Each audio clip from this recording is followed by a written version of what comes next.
As the leader of the Booner Path, I lead from the front. All right, boys. Lock in. It's our core foundation, man. Grit. I'm fired up. I'm fired the fuck up, boys. It's pumping right now. It's got my juices pumping, boys.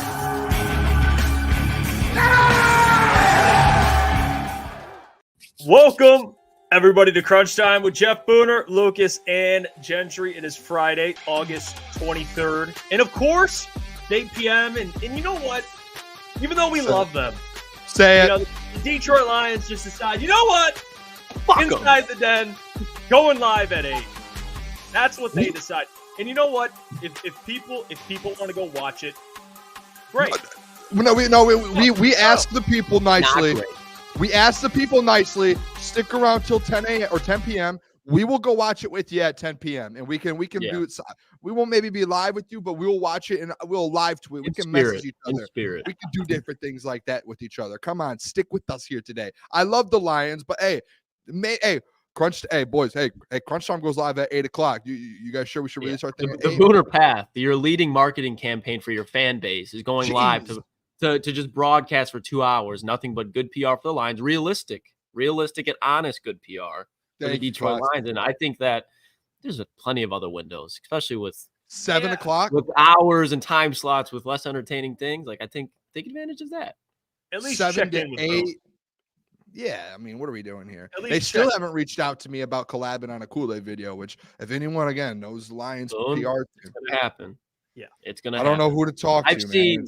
I've seen NFL, not even NFL teams, just sports teams recognize people that are so like TikTok media influencers with no talent. Boone, you got some talent on your side. So it's not a matter of if, it's a matter of when, Boone.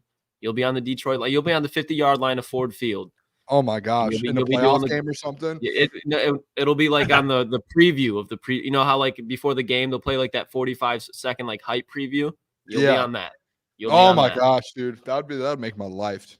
It'll go like Jared Goff, Jahmyr Gibbs, transition, the Booner Path. And that's the what Booner Path and the Kool-Aid. I want to see Boone like run out with the team with a flag.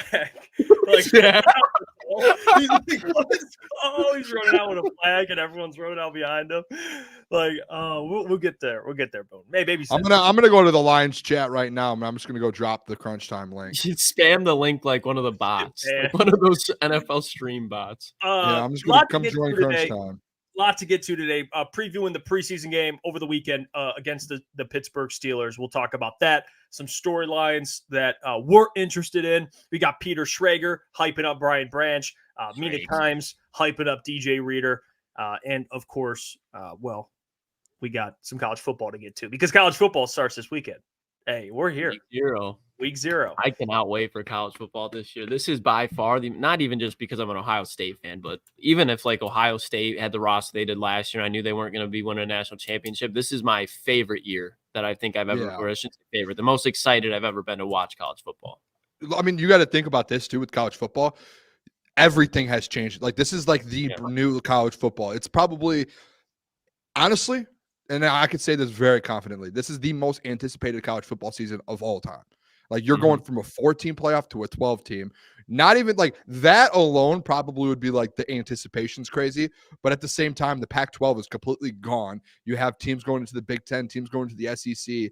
Nick Saban is not in college football anymore. Like it probably like there are three or four separate massive things that happen in college football that where you would be like in any normal year, you'd be like, oh, this is a really big change to college football. I mean, and all three things happened in 1 year. And virtually the NCAA is basically gone. Will be gone very soon. That's just something that's just crumbled. As I would say that NCAA probably has like at least a decade max.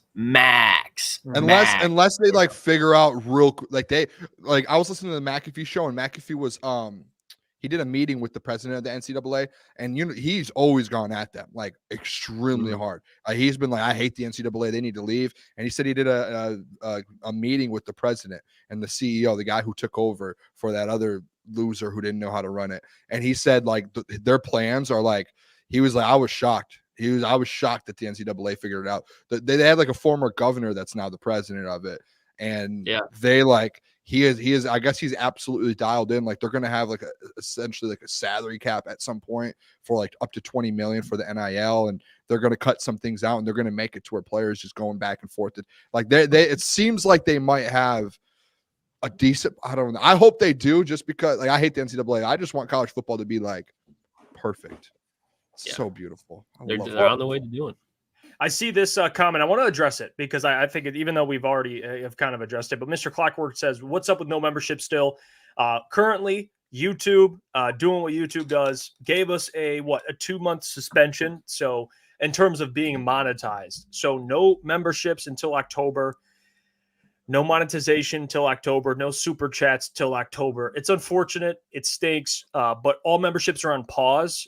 Nobody should be getting charged. You can't become a member. So in October, everything will be fired back up. You could become a Crunch member. You could donate and ask questions, stuff like that. But right now, we are on pause. If you want to support us in other ways, you could. There's a link in the chat to our shop, which we release your merch. We release new merchandise. We got the this hat here, the trucker hat. I'm wearing the Crunch Time Clock T-shirt. We got new designs actually up today.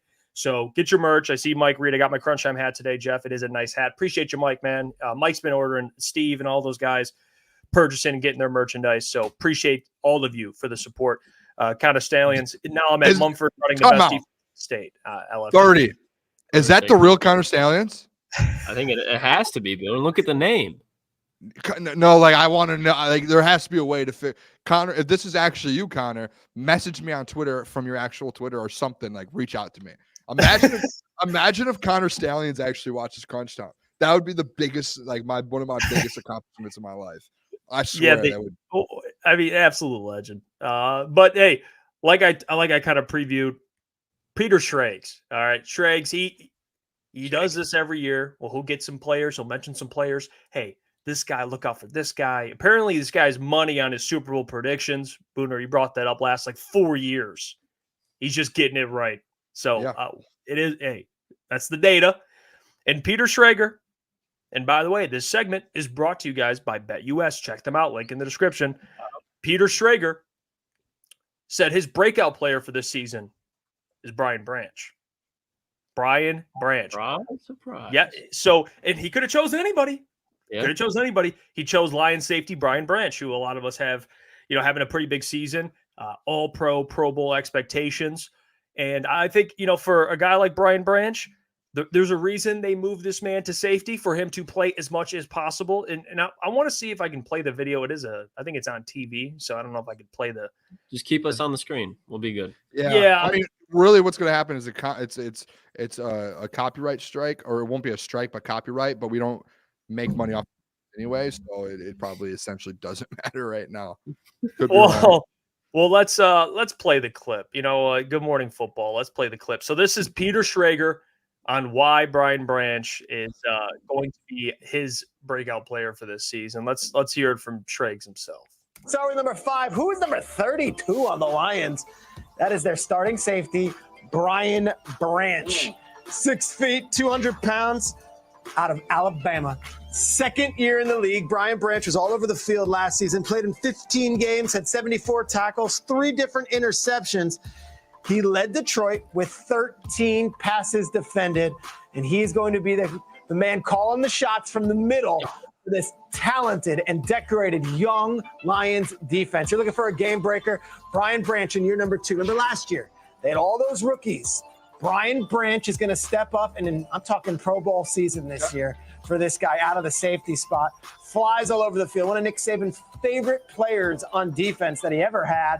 And now Branch is going to make Aaron Glenn's defense sing, as he's the guy calling the shots from the back of the defensive backfield. Start with number 5. Hey, he does. I think he said number 5. So in the top 5 breakout players, Brian Branch made the list. And hey, Nick Saban, one of his favorite defensive players ever, with an A at the end. Ever. It's hard for Brian Branch not to be, I think, if you're a coach of him. I mean, he was a guy that was been able to play at Alabama as a true freshman. So if you're able to do that and play at the level that he did, when you look at his last season at Alabama, how many missed tackles do you have? 2? And you saw it translate into the NFL in year 1. I think outside of Alex Anzalone this year, I'm not going to count any of the defensive ends just because I think that's a weird thing to but open field tackling, Brian Branch, by far the best open field tackler out of this team, and I think he's going to get better. He will become the best tackler on this team. He will have the best ball skills on this team. I like Terrion a lot, but I think with Brian Branch being able to play safety, he's just going to have a lot more ability to recognize plays because he's just going to be able to read the defense, especially in zone. This dude is going to be a perennial all-pro player. It could be as quick as this year. I think it will be as quick as this year because when you just look at him and you look at all the other all-pro safeties and the talents that they have, he's not the biggest safety, but he is one of the smartest safeties in the NFL already. He knows how to put himself in positions and just all the attributes that we talked about. I know he didn't run the fastest 40 time, but when you're a safety, it doesn't matter. If you can put yourself in position to make plays, especially when you look at the players that they've added around him, Brian Branch is going to be, in my opinion, one of the top 3 to 4 safeties in the NFL this year, and that's all pro safety. I mean, real quick, just to add, Boone, Justin Simmons ran a 4.6 140. I mean, so to Lucas's point, who cares? He's a playmaker. Yeah, I mean, 100%. And I think Peter Schrager, and we all know this, like, he's typically spot on. And I apologize, guys, if I wasn't locked in. I was in the Lions chat promoting Crutch. Marketing, Booner. Yeah, there's a lot of people. I put it in there. A lot of people were like, hey, Booner, what's up? So, hey, and I just said, hey, come watch Crunch Time after. Come join. Someone said, hey, Booner, you're going to get blocked by the social team. I said, hey, tell the social team to hit me up, brother. Well, I hope so. Hit me up. With and then like Peter Schrager, just back to that point, Peter Schrager, I think, is one of the best in the game. Like, he's pretty locked in when it comes to predictions and all of that. Like, he is very, very knowledgeable. And I think when it does come to Brian Branch, we've talked about it a million times. Like, I think there's two guys on this defense that you sit down and say, those are your 2 core pieces. And there's no other core pieces on this defense. You could maybe make an argument, but I think there's just 2 guys who are all pro talented caliber players.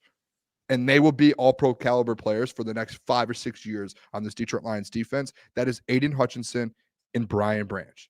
And you're going to see both of these guys this year take a massive step forward. You guys already know how I feel about Aiden Hutchinson taking a step forward as a defensive player of the year. I'm also on the train of Brian Branch taking a step forward as an all-pro safety in the NFL. And that is going to happen. You saw what he did last year. The stats he put up and what he did last year already were at Pro Bowl numbers, and you could have made an argument for him to make a Pro Bowl team.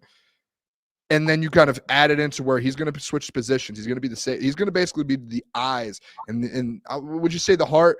No, probably, but just the backbone of this defense. Like, Hutch is going to be the heart of it in the middle, him and Anzo probably. And then you just look at Brian Branch back there, and he is going to dominate. And the way he plays, Klotz, what you said, how fast he is, how he just flies around, his hit, how he can hit. Like, this dude is different. And you can argue, like, I know he's not a Kirby Joseph ball hawk, but if the ball is around this guy or Brian Branch, he will snag it and he's going. He had 3 interceptions last year. That's like we call Kirby Joseph a ball hawk.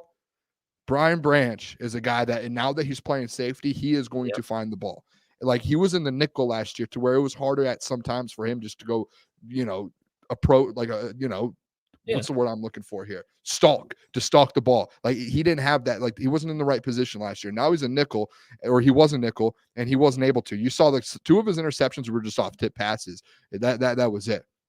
Now this guy's going to be able to go out there and make plays, create turnovers. I think Brian Branch is going to be one of the best defensive players in the entire league. Like, when it comes down to it, like, you're going to like put up there all the top defensive linemen, the top linebackers, the top corners, top safeties. Brian Branch is going to be in those conversations going forward. And I don't think people around the NFL even realize it yet. Like, it's a very, very quiet piece of this defense. And then once it hits, people are going to be like, oh, look at this kid.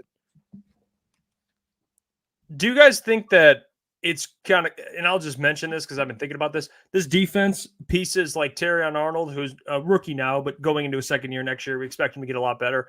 Brian Branch, who we have all pro expectations for, eventually he's going to be an all pro in his career. Jack Campbell with his ceiling, Aiden Hutchinson, Aleem, who's in a contract year, but assumingly they get a contract done. Do you think one more year with these guys all taking a step forward, and even other guys, like you still have Kirby, and they can be like one of the best defenses in the NFL? Like, honestly, 100%. How much we hype up each of these players, like, collectively? I mean, absolutely.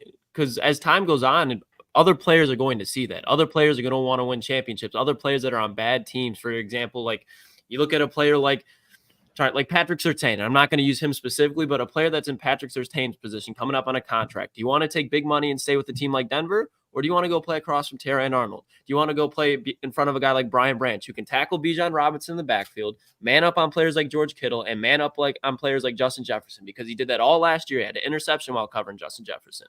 So when you look at it like that, you look at Aiden Hutchinson, I get to go play for Dan Campbell. I get to go put on those new Honolulu Blue uniforms.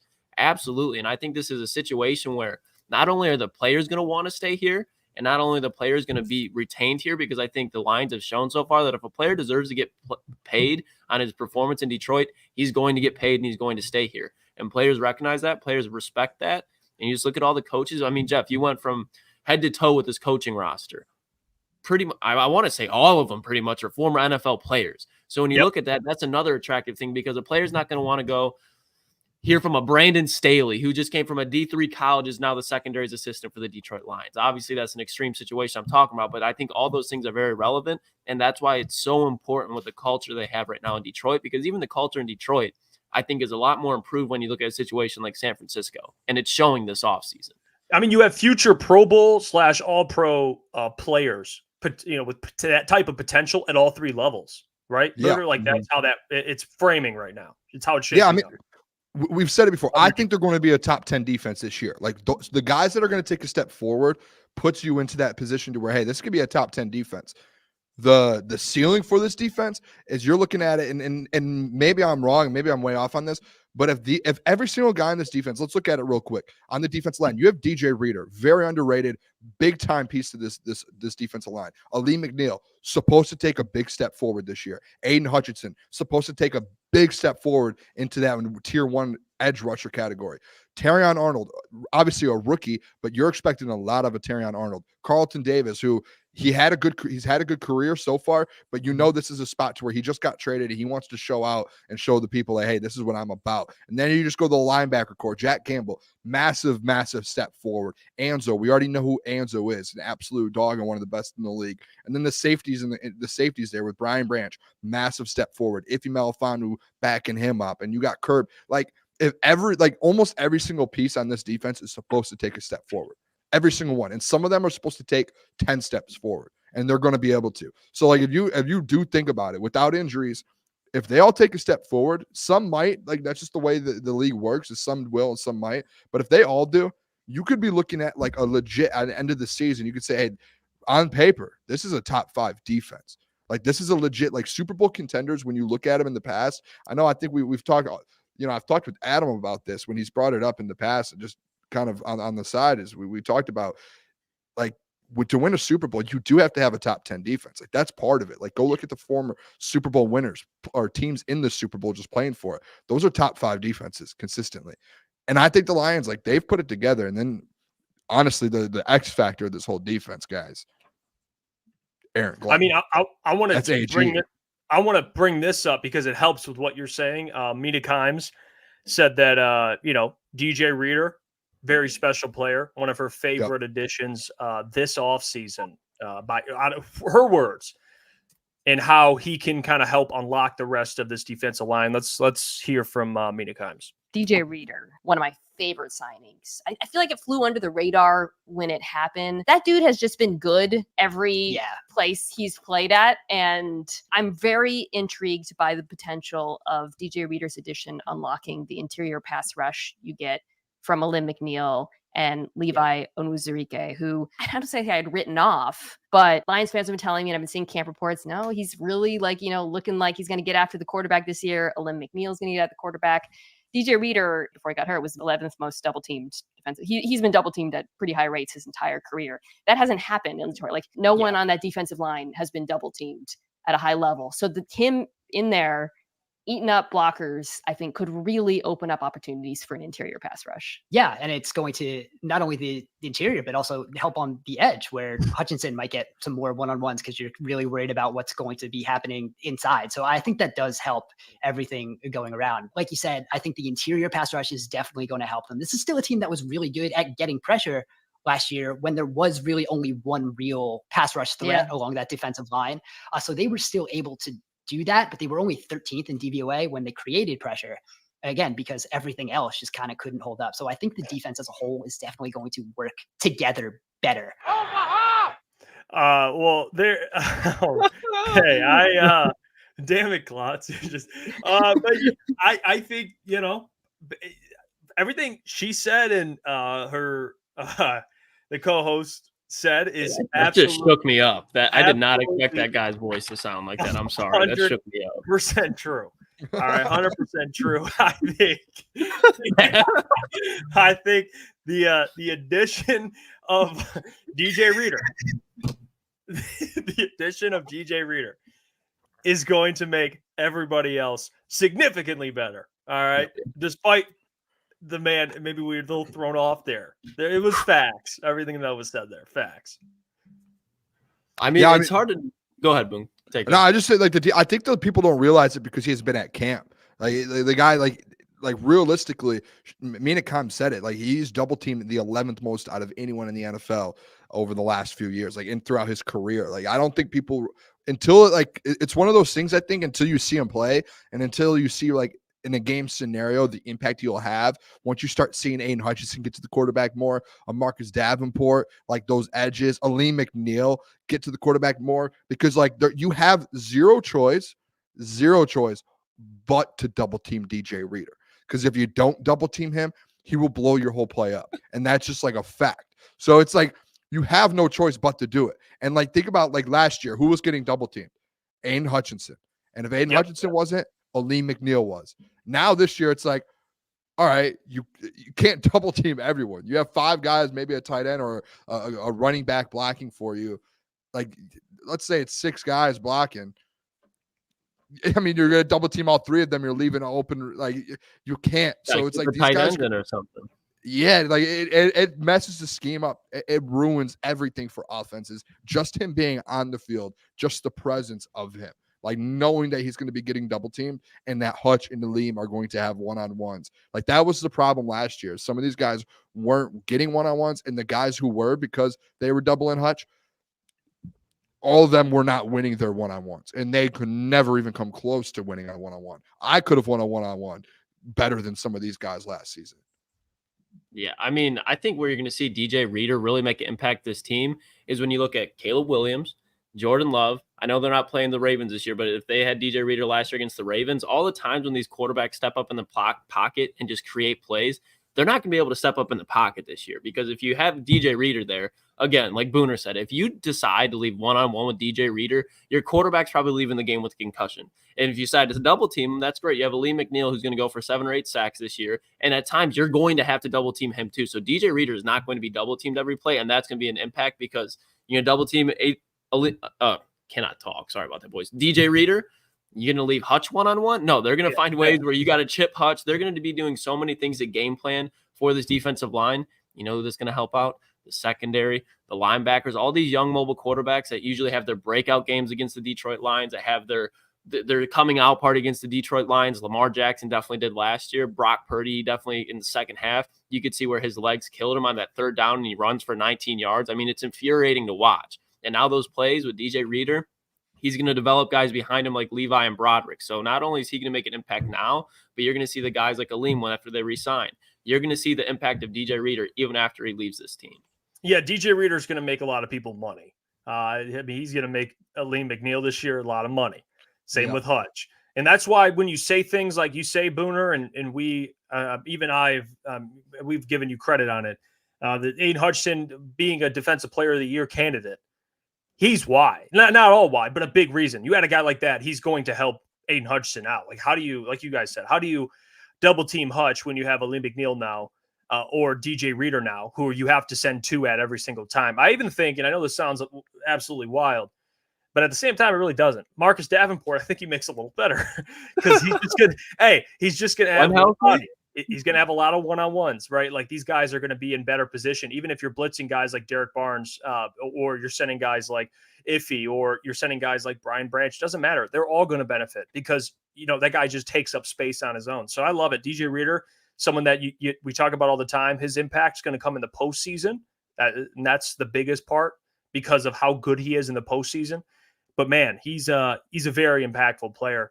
And again, real quick, I want to say, because I see some people kind of chiming in here. J Mommy Reader will be playing against the run a lot until it's a passing down. He's got a little bit of that pass rush upside. Not that he's only gotten a couple sacks a year. He's mainly a big, he's a run stopper, but in pass rush situations, you guys can this too. Like the guy just takes up space. You have to put 2 on him. Tell me if I'm wrong. Yeah, if they put 2 on him, that just leaves Aiden Hutchinson one-on-one on the edge. There is no tackle in this league, maybe a couple, but Aiden Hutchinson one-on-one and Aleem McNeil one-on-one in the middle. There's no one stopping him. No one. Yeah, I mean, and DJ Reader's going to have to come out of the game. I mean, that's a big boy. And I mean, on third and longs, okay, maybe not have DJ Reader back there because it's going to be a pass. Go and sense of pressure and let your secondary make a play. But DJ Reader, if he has to take a blow, guess what? And Mina Kimes even admitted it. She wrote him off too. Mina Kimes ball nowhere, I will say. She wrote off Levi Onwuzurike. Now you get to see, okay, this is where the hype with Levi comes. Could you imagine let's just say you're playing first through fourth down. You got to go down the field. Got 4 plays to do it. You're on fourth down. DJ Reader was you're going up against DJ Reader for 3 straight plays. DJ Reader's like, hey, need a blow. Need a quick 30. Need a quick 30. Here comes Levi. Here comes Josh Pascal. Here comes one of these guys that are fresh. And the interior of that offensive line is absolutely worn down. And that quarterback is like this from having to worry about DJ Reader, Aleem McNeil, and Aiden Hutchinson all game. The quarterback's just going to be fed up. Oh, yeah. And you guys got like Kirby Joseph, Brian Branch, Carlton Davis. Like quarterbacks are just going to be flustered this year because I think Aaron Glenn, and I think Lions fans definitely expect this, he's going to be sending the house all the time. He is not going to be playing conservative football. If he's playing like aggressive defense with bad talent, and at some point you have to do it because when you saw he's sitting back, he's going to get killed. But he just saw his defense succeed with a pretty bottom tier talent-wise roster defensively. Now he's got a very improved roster. Aaron Glenn's going to be sending the house, manning up, play a very physical brand of defense. And over the course of the game, that's going to wear on the offense. Yeah, and by the way, that segment was brought to you guys by BetUS. You guys see USA Today's cut candidate list? We're going to have some fun with this. Quarterbacks, wide receivers, 2 positions that at least we've talked about, the Detroit Lions potentially being interested in. They have a list of some quarterbacks and a couple wide receivers that could be cut that could interest other teams. So let's start with the quarterbacks. And the first one we have here is QB3 right now for the Denver Broncos. Oh, man. It's interesting. And that is Zach Wilson. Hey. I think Zach Wilson. He will get cut. I don't see him making the route. I think Zach actually gets cut. As crazy as that is. Yeah, I mean, that might be, but can we, okay, Boone, and this isn't a shot. I'm genuinely asking here. This is like a perfect situation when, in my opinion, when you talk about a quarterback, he's not an NFL caliber starter, but you've seen him be able to make out NFL caliber throws situationally. He's had good games like the games against the Chiefs last year. Zach Wilson compared to a guy like Nate Sudfeld. I'm assuming you'd be for it, but I just want to get your thought process on that because I know you don't like Nate, but you support the fact of him being on this team. A lot of people. No, No. So I want to make this clear too to the people. I don't like Nate Sudfeld. I hate Nate Sudfeld. I don't think he's a good quarterback, and he probably shouldn't be on the NFL roster. The only my whole point with all the Nate Sudfeld stuff is if they don't go out and pick someone up, he's going to be the third QB. Yep. He's gonna get cut. He's gonna get on the practice squad. No one's gonna pick him up. That was my whole point for the last few weeks with Nate Sudfeld. It was just it wasn't really like a take. It was more so just like hey, this is what's going to happen with the Lions if they don't go out and get another quarterback. And that's why, for my bad, I was trying to fix something here. But that's why I do think like the Lions do need to go get another quarterback is because when you do look at it, like we have talked to multiple people about Hendon Hooker, and the conversations with Hendon Hooker is his potential and his ceiling is very, very high. But there is still there's still work to do. And like after last week's preseason game, Dan was like, there was really, really good things he did. And then he followed it up with saying there was really, really bad things that Hendon Hooker did. So it's like he's still developing, and that like essentially this is his rookie year. And I think like Hendon Hooker will be your QB2 at some point within the next few years, whether it's halfway through this year or it's after this year or it's within 5 games. But he's obviously not like fully ready to where, say week 1 comes around and the second half you need Hendon Hooker. Are you going to be like, oh, we're going to go have go head to head with Matthew Stafford? No. So that's where like for Zach Wilson, as much as people hate him, he did win 4 games last year with the Jets. Like he can, like his percentage is bad and he struggles a lot. And He's not a starting quarterback in the NFL, and he never will be. But when you're like, hey, we need a guy to go in there to just give you a chance, put your defense in, or like at least maybe with your defense you can win. Or Jahmyr Gibbs out there and Amon-Ra, just someone just to facilitate and let them do the work. You need someone that has the mind to do it. And Zach Wilson's been in the NFL. He does have a little bit of talent when it comes to running. It's just cannon. And he can throw. So it's just like, I don't think it's a bad, like, hey, this is who your QB2 is. All right, let's roll with it. And then you can let Hendon Hooker just keep getting better and better, and then you can move on. Like, if you sign Zach Wilson and Hendon Hooker's your QB3, and in 5 weeks you're like, hey, Hendon's ready, I don't think Zach Wilson's going to complain and be like, no, like, he's only here for and he's only here for a year. So it's like, he doesn't care. Like, he'll go be a backup somewhere else next year. Like, he's at that point. So, yeah, I would take Zach Wilson, as crazy as that sounds. And real quick before you go, Jeff, like, I know people will slander Zach Wilson, understandably so, but if there's one thing you can say about Zach Wilson, that boy is not afraid to take a shot down the field. And Zach Wilson to J-Mo, I think that'd be a very, very fun, at least pass attempt to watch go down. It might not hit where you want it to, but you bet your ass that boy's rolling out the pocket and going, fuck it, J-Mo's down there somewhere a couple of times. Yeah. He can extend the play. Yeah. Jeff, this is one of those things where you're just pitching the case is hilarious. But certain players just have a stink on them, like where people are just like, they hear their name and they're like, no, this is one of those guys, but people don't want to look at the fact where it's like, if he's your QB2, you're probably sitting there like, okay, I don't know what he's been doing in the preseason in Broncos though, because there's a guy, he's the QB3 right now, and like it's a clear QB3 from what I've read, which isn't good for him. Well, I'm going to say it. I think right now, I'll take Hendon Hooker over Zach Wilson. Oh, yeah. Hendon, we're talking about Sudfeld here, though. Yeah. Like, I mean, at the end of the day, like, Hendon Hooker is going to be the quarterback, too. It's just a matter of time. It just depends on when. This is where you should be like, oh, this is an example where you get Nate Sudfeld the fuck out of town. I mean, I was doing jumping jacks. The fact they brought Jake Fromm in. I was doing jumping jacks. I was head over heels. I will say you boys are right. He is better than Nate Sudfeld right now. Okay. And that, I don't know what that means or how much weight that holds, but it's true. So I'm with you guys. If you want to bring him in I heard he had everything I've read about Zach, at least from when he got drafted. He's had some, I guess, maturity issues, but he's 3 years into the NFL, will be 4. So maybe, everyone's allowed to grow a little bit. So we'll see. I mean, Jake Fromm had some maturity issues. I mean, we know that. And look at him, he's on the Lions. So I wouldn't hate it. The next quarterback they have here, Bailey Zappe. Zappe? Is it Bailey Zappe? Bailey Zappe. I'll take Bailey Zappe over Nate Sudfeld. Yes. Well, over Zach Wilson. Yeah, I would take him over Zach.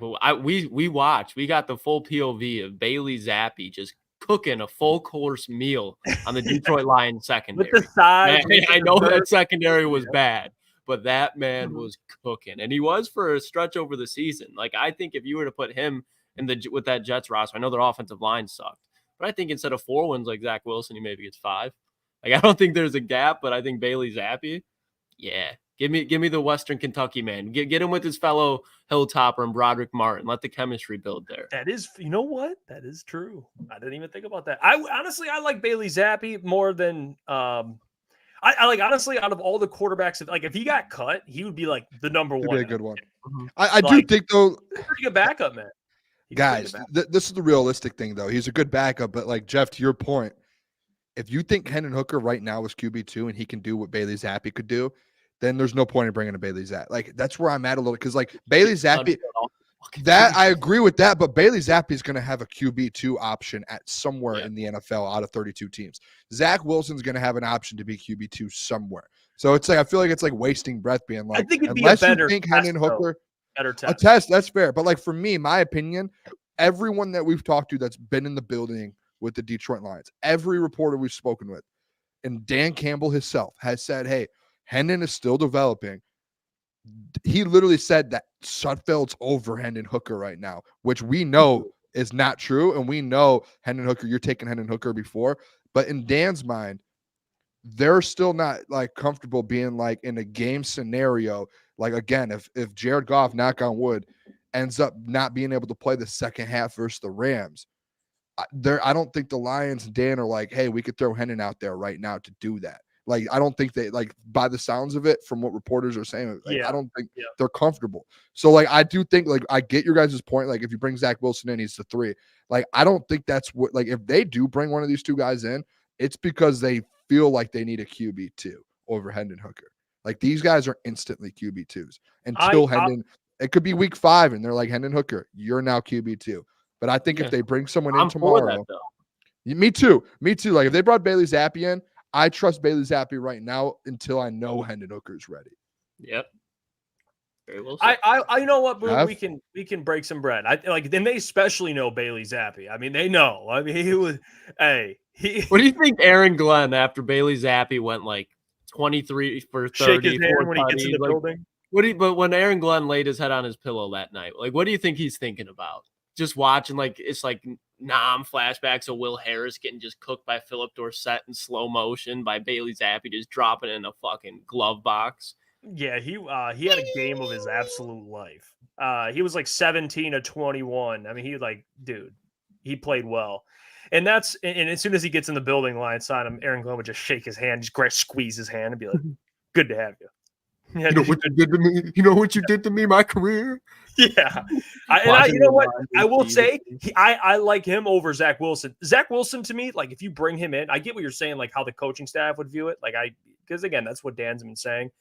As someone who's been watching, like, the preseason, how, in my opinion, I would argue Hendon Hooker over Zach Wilson, in my opinion. Bailey Zapp, I'm like, Zappi, I'm like, okay. Maybe like day one. Maybe Bailey Zappi would actually be the QB2. But let's look at some wide receivers. So they have D. Eskridge, Seattle Seahawks. Here's a Klotzy guy. Eskridge could be cut. By the way, these are cut candidates. USA Today put them out for everyone who's just joining. And D. Eskridge for the Seattle Seahawks. I remember him, a Western Michigan product.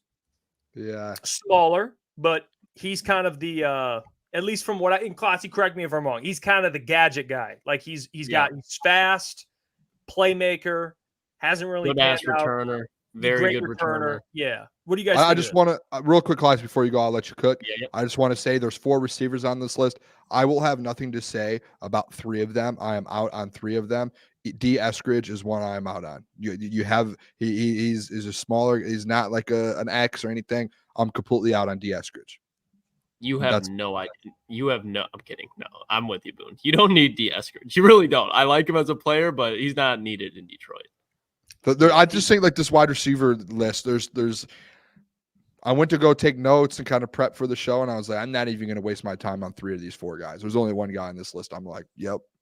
All right, we'll move on. No, I so feel no like on it's the Eskridge.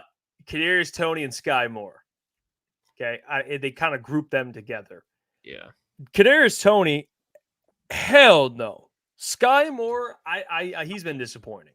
So I don't really know about Sky Moore. Those 2 were out and out for me as well. What do you think, Klotz? I really like, again, like, Sky Moore would have been, could have been, didn't do anything really. So I'm out on that. Wide receiver Terrence Marshall Jr., LSU's own. Talk to me nicely here. Carolina Panthers should be cut. Now, this is the X that you're looking for. Absolute burner. I like this. This is the guy that, if somebody's going to take Donovan Peoples-Jones' spot now, it'd be Terrence Marshall. I think when you look at just what he can do, very similar to DPJ. As of right now, he's got more burst in his step than DPJ, and just how he's been used. I know DPJ had that year in Cleveland, but he was really the wide receiver 1 there. Terrence Marshall has never been in a position to be wide receiver 1. I mean, they had Adam Thielen last year, and then they've been kind of exchanging what they want to do there. They had DJ Moore forever. So Terrence Marshall was a guy that was expected to be wide receiver 2, showed that he couldn't, but he was an okay wide receiver 3. Okay, and that's what the Detroit Lions need. Terrence Marshall is a guy that can block. He can go up against a jump ball. He can run a slant route. He can do a hook route. He can do everything that you asked Donovan Peoples-Jones to do. But I just think he's a little bit better at this point in his career. So bring Terrence Marshall Jr. home. You can keep DPJs too, like knock somebody else off the roster. But Terrence Marshall Jr. is a guy that he's out there. The Lions are the first team right now, especially with the Eagles getting Jahan Dotson. Like, do something. Yeah, I mean, this was the guy that out of the 4 receivers, and I know receivers like a position of need is essentially for depth for the Lions. Terrace Marshall's a guy where you're like, all right. I mean, I think he's going into his 4th year, and he didn't do well, not much last year, but the year before he had like 500 yards, 28 catches, and he's a big body guy. And that's literally what you need. And I think, guys, and this is what people have to put in perspective, especially when these cuts start happening the next 4 or 5 days, because it's going to start happening quick. And we've never seen cuts go from like 90 to 53 within a couple days. Like, that's how it is this year. But what people shouldn't do is like the guys like Sky Moores and Kadarius Toney just be like, oh, bring them to the Lions. I know there are specific needs. Terrace Marshall is one of those guys. Like he is an ex receiver. Also today, the Bengals cut Hakeem Butler. He already did get cut, and Hakeem Butler was the offensive player of the year in the UFL. He's you're bringing up harsh feelings for me and Jeff right now. But we were at. I think we saw him play. At versus the Michigan Panthers, and he goes up and gets the ball. And if you put him in an offense where it's like, hey, dude, your only job on this offense, you're wide receiver number 5. We're going to put you on the outside sometimes. Jared's just going to throw up a ball, go make a play. And he did it in the UFL. And we saw it firsthand live at Ford Field last year. Like, and you guys, I don't know if you guys like him or not, but this is just, for me, once you start seeing guys get cut, you're going to see a Terrace Marshall available. You're going to see a guy like him available. You're going to see 5, 6, 7 X wide receivers available. Those are the guys to keep an eye on. And I don't think you have to pick a specific one, but just knowing that, hey, there's going to be a handful of those guys available. Don't go for just the first one, but like, hey, be patient. Brad, if he feels comfortable enough, I bet you there's one out there that's better than DPJ. Man, what a time. I fell for the Butler hype, man. Flash in a pan. Yeah. He was good. I mean, he's not that bad, guys. He is. Boone, listen. This isn't towards you. I was a guy that, like, in the middle of the draft for the Lions, I was pounding the table for Hakeem Butler. And I watched this man not only fall as an NFL wide receiver, but then they tried him out at tight end. Then they couldn't move him at tight end because he can't block. And then Wade Phillips gets him in the UFL, looks him dead in the eyes and said, you need to be in the league. Hakeem Butler believed that. So did the Washington Commanders. Now he's cut again. The thing with Donovan Peoples-Jones, he can't separate. Hakeem Butler, even more so. He just doesn't have the ability to separate in the NFL. If you want to take a flyer on him, that's fine. But I don't think, like, and I honestly think like Caden Davis would be better right now than Hakeem Butler. Like, Hakeem Butler, attributes intangibly wise, you think he could be a beast in the league, but there's just some guys who just doesn't click for him in the NFL, and Hakeem Butler is. He really checks. I know he did. He was, and to Booner's point, he was making plays. Like, I get that. It is a little red flag that they cut, or not cut. Sorry, they traded Dotson, then cut Hakeem Butler before the cut. They even had to cut anybody. Like, they cut this man on Friday, and they don't have to cut anyone until next week. So, where I'm at, guys, I'll say this. There's the Bobby Trees. He's up here. Mm-hmm. Okay. Bobby Trees is up here. Made that very clear. Mm-hmm. Terrace Marshall. He's creeping.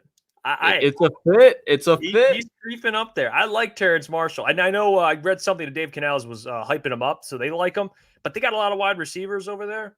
If he gets cut, guys, I like the fit. I think he might be. He's up there, close, not quite Bobby Trees, but he's up there for me. I like the addition. I mean, honestly, I would probably prefer a guy like Terrace Marshall over Robert Woods, because Robert Woods is another guy that's probably going to be playing most of his snaps in the slot. You can put him wide on the outside, but that's not where you really want to put Robert Woods. Like, fair point. When he was successful, like, it was like him, Cooper Kupp, and then like Sammy Watkins was their outside guy, and then they had Van Jefferson outside guy. So I don't know. I like Robert Woods. Like, I'm not going to be like, oh, why did we just sign Robert Woods if they do that?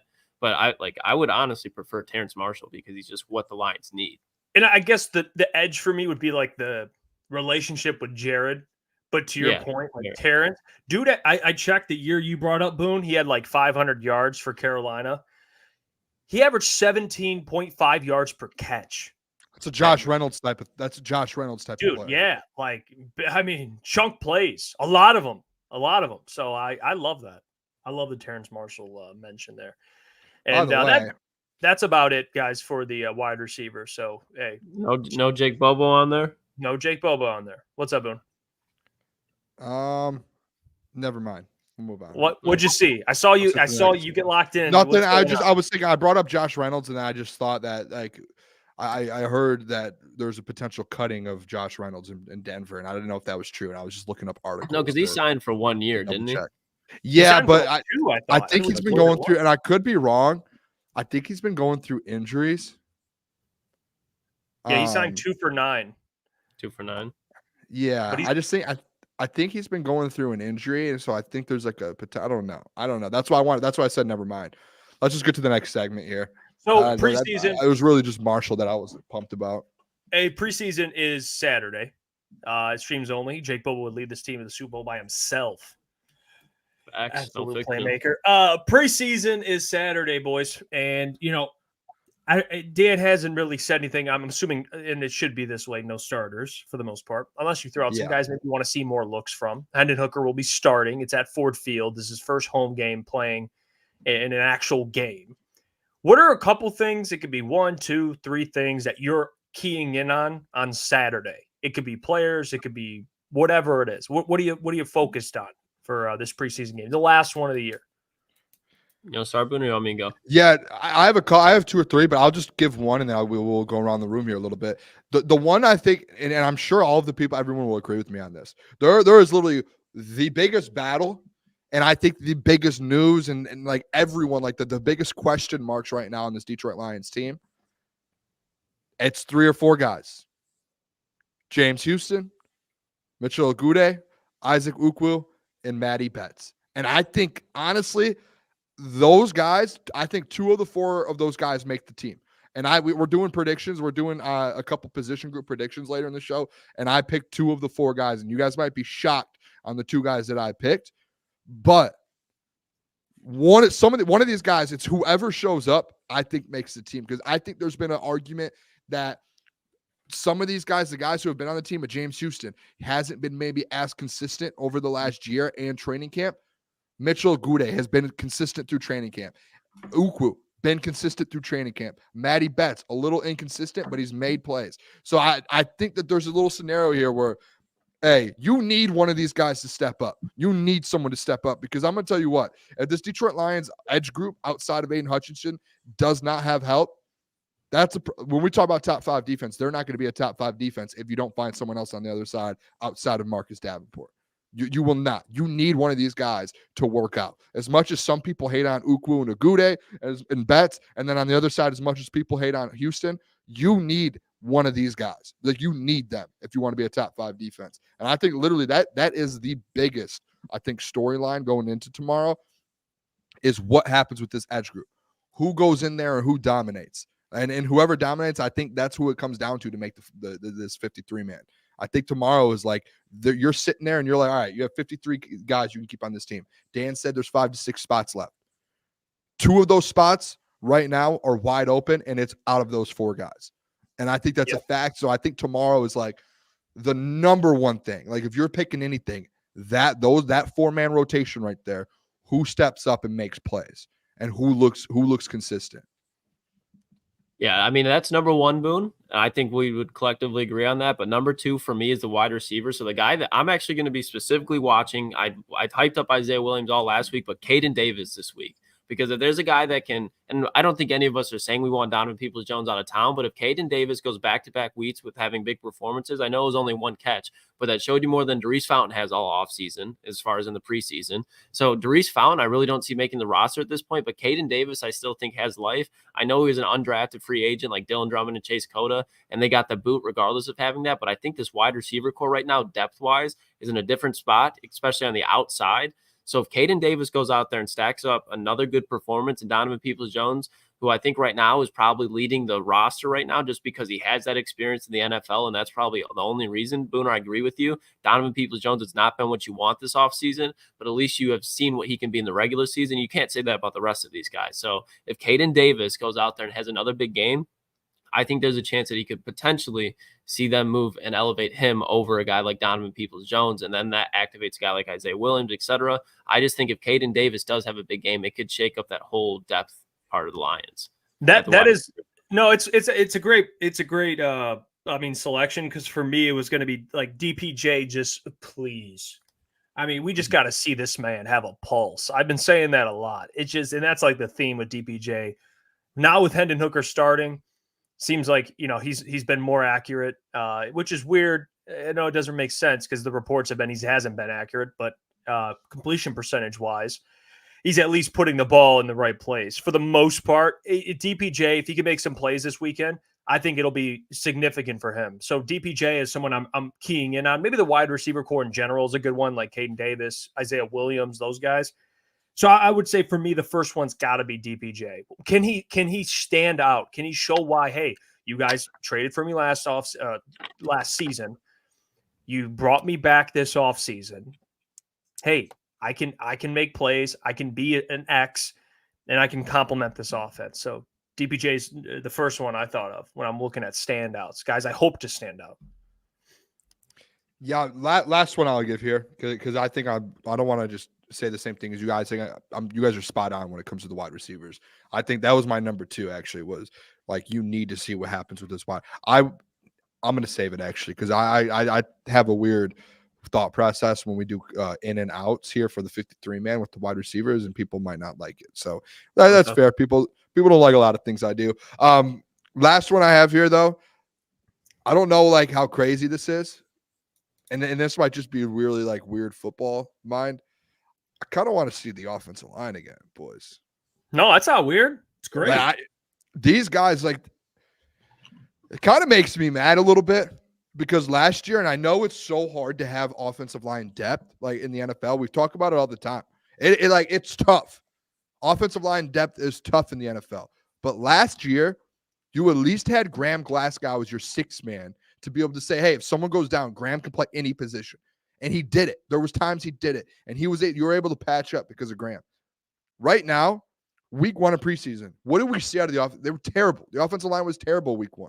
And then they bounced back week 2. And Dan said, hey, these guys really improved. These guys improved. I don't know how to do. I'm still working on this Dan Campbell impression. It's really hard. Hey, man. But he came out and said, hey, these guys improved. And they looked way better. And they did. I agreed. Like, when I was watching the game, I was like, hey, the fellas look good out there. That's what we want to see, boys. Indeed, but Boone. I want to see it for another week. Like, I do want to see it. Like, Colby was good last week. Hey, Colby, give me another week of that, fella. Come on. The Michael Neese. Like, that's the guy fighting for a spot. Kingsley. Duke Burton. Like, these guys who are out there fighting for a spot. Let them know, Boone. You got to go out there and show it because we need a 6th man on this offensive line. I want my Lou Will on this offensive line, baby. Give me my Lou Will. That's what I want. Who the hell is Lou Will? No, you did not. No. All right, Williams? give me my Jamal Crawford. Like you're talking. Oh, Lewis. Oh, I'm thinking of like a football player. Okay, my fault. Yeah.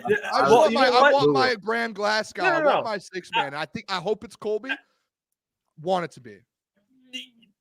You're not about to name offensive linemen. You named 4. Yeah, you forgot to mention somebody. And you forgot what? Yodi and Smith? 350. Oh, no gun. Giovanni Manu. Hey, dude. All right. To be fair, did you see that video? Did you see that video of Manu blocking dude damn near the fucking bench last week? Yeah. To be fair, I don't think Gio's not your 6th man. We know that he's developed. No, I'm saying to watch this week. Well, I named guys that potentially could be maybe that 6th man. I think Colby's the one, but no, I for sure. Like, I'm watching Gio. No, I'm watching Gio. Hey, Drake Ryan, Manu had the highest pass blocking rate out of all of our offensive linemen. Here we go, Manu, lefty. Hey, Manu, not Ginobili. Yeah, there you go, bro. Yeah. There you go. Keep your eyes dialed into Giovanni Manu. Yeah, I'll be watching. I like it. I mean, I'm just gonna say it, fellas. It's not Detroit Lions related, but I just want to watch Russell Wilson and Justin Fields suck again. Like, I just think this is an entertaining saga to watch. Like, the Pittsburgh Steelers, since Big Ben, had just been brutal at figuring out the quarterback position, and you thought this was gonna be an offseason where it's like, oh, all right. I mean, they don't have a dude, but they got a guy at least. Like, they got a guy who can hold his own. And right now, I mean, even in the preseason, these are both guys who have started multiple seasons for organizations. Russell Wilson has won a Super Bowl. Like, he is a guy that you could think at least would be able to hit George Pickens on a slant route, and he's been struggling to do that this offseason. So I want to see the Detroit Lions defense as a whole just continue to pile on the downfall of this Pittsburgh Steelers quarterback room. I just want, because I think like guys like James Houston, this is a perfect week, Booner, for if you can go get after Justin Fields and Russell Wilson. I think there's other NFL quarterbacks that are starting, not the best, not the Patrick Mahomes of the world, but potentially guys like, I don't know, Geno Smiths, Baker Mayfields, those caliber guys, then you could probably go get after them. You know, speaking of quarterbacks, I mean, come on, guys. You thought I'd go through a whole segment and I wouldn't mention who I'm excited to see? I'm excited to see Hendon Hooker, huh? Starting in a preseason game. All right. And I know it's preseason. Usually it is, for the most part, meaningless, but sickos like me. All right. I want to watch Hendon Hooker. I want to watch his poise. Ford Field. People are going to be there, even though it's preseason. He's going to have, the backups. So it's, it is what it is. But I want to see the poise. I want to see the comfortability. The aura. You want to watch the aura of Hendon Hooker. I want to see the aura. That's what I want to see. The playmaking ability. The arm. The execution. That's what I want to see. Fundamental skill. That's what I want to see out of Hendon Hooker. I can't wait. I'm excited. Please, if you guys are able to, I know you'll be watching the game.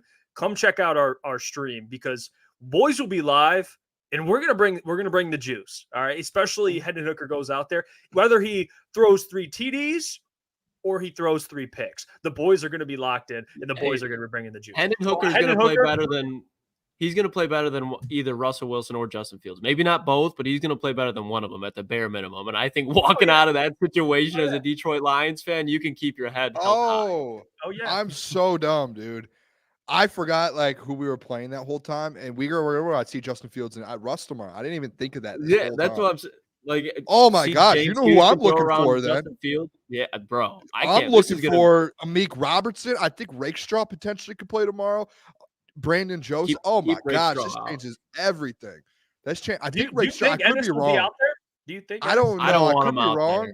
But that boy will be ready to hit week 1. He'll be ready to hit week 1 for Texas. Brandon Joseph's a good one though. Brandon Joseph and Strickland. Lawrence Strickland's gonna be.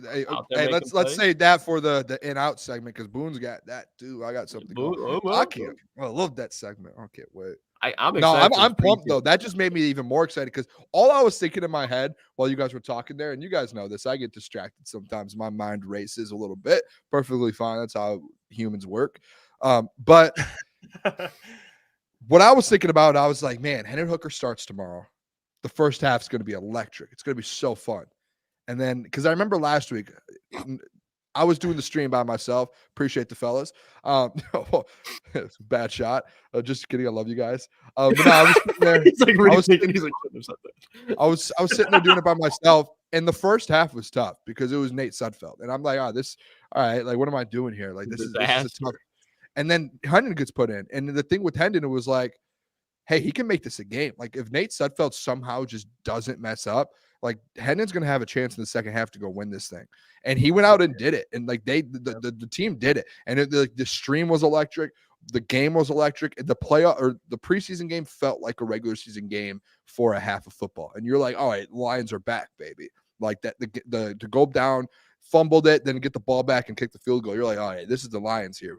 But this week, it's like Hendon Hooker starts the first week, and then the second half, it's like you're going to Nate Sudfeld. Like, first half's gonna be fun. We're gonna end on a low note. Like, we're Nate Sudfeld. But hey, Justin Fields, Russell Wilson, probably a half and a half.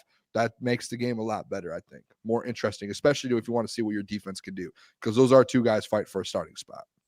There's blood on the line. They're going to be. You're going to find a lot out about this defense. To be honest, this is the best look you're going to get on this defense because you have 2 starting quarterbacks going at it for that spot. That's going to be interesting. I want to see Hendon Hooker and Nate Sudfeld. Just, I don't want them. They're no friends, man. Like, this is a battle. All right, go out there. Hendon Hooker does the first half. When he comes off, I wouldn't even look at Nate. Just don't even look at him. Just don't even look at him. Just look this way. Sit on the bench. You know what you know what Hendon should do? What it's gonna be. Nate's gonna be like, "Hey, good half, Hendon Hooker." Get out of here, man. You know, like when you were like growing up playing. Nathaniel. Sorry, go on. When someone tries to sub you out and you're like, you just act like you don't hear him. Like in basketball, you're just like, you just keep walking and you're like, you don't hear him. I hit him with like the Chris Paul where he was laughing when he's going off the court, and then right when he left, he's straight face.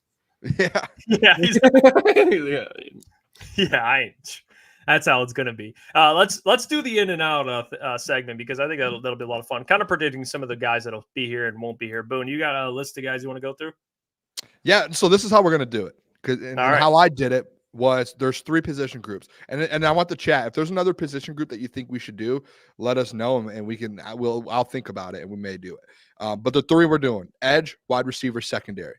And when I say secondary, that's whether you want corner, safety as well. It's all involved. But we're going to start with we'll start with the edge group, and all we want to do is give the players. You guys know the guys that are on the bubble. Give the guys that you think are going to be in and be on the 53-man roster come Tuesday and after the game, and the guys who will be out. I'll show you guys how it's done. You guys ready for this? Let's do it. All right, edge group. My in. This is going to shock a lot of people, and people might be mad at me, and people might really say, Booner, don't want you on the show. My in, James Houston, Isaac Ukwu. I know I've gone on this James Houston rant. What we like to hear. I've gone on these James Houston rants. When I go on rants and I talk about players, it's not me that I hate players and I don't like players. I tell the truth and I try and be straight with the people. James Houston needs to have a big game. He needs to have a game tomorrow.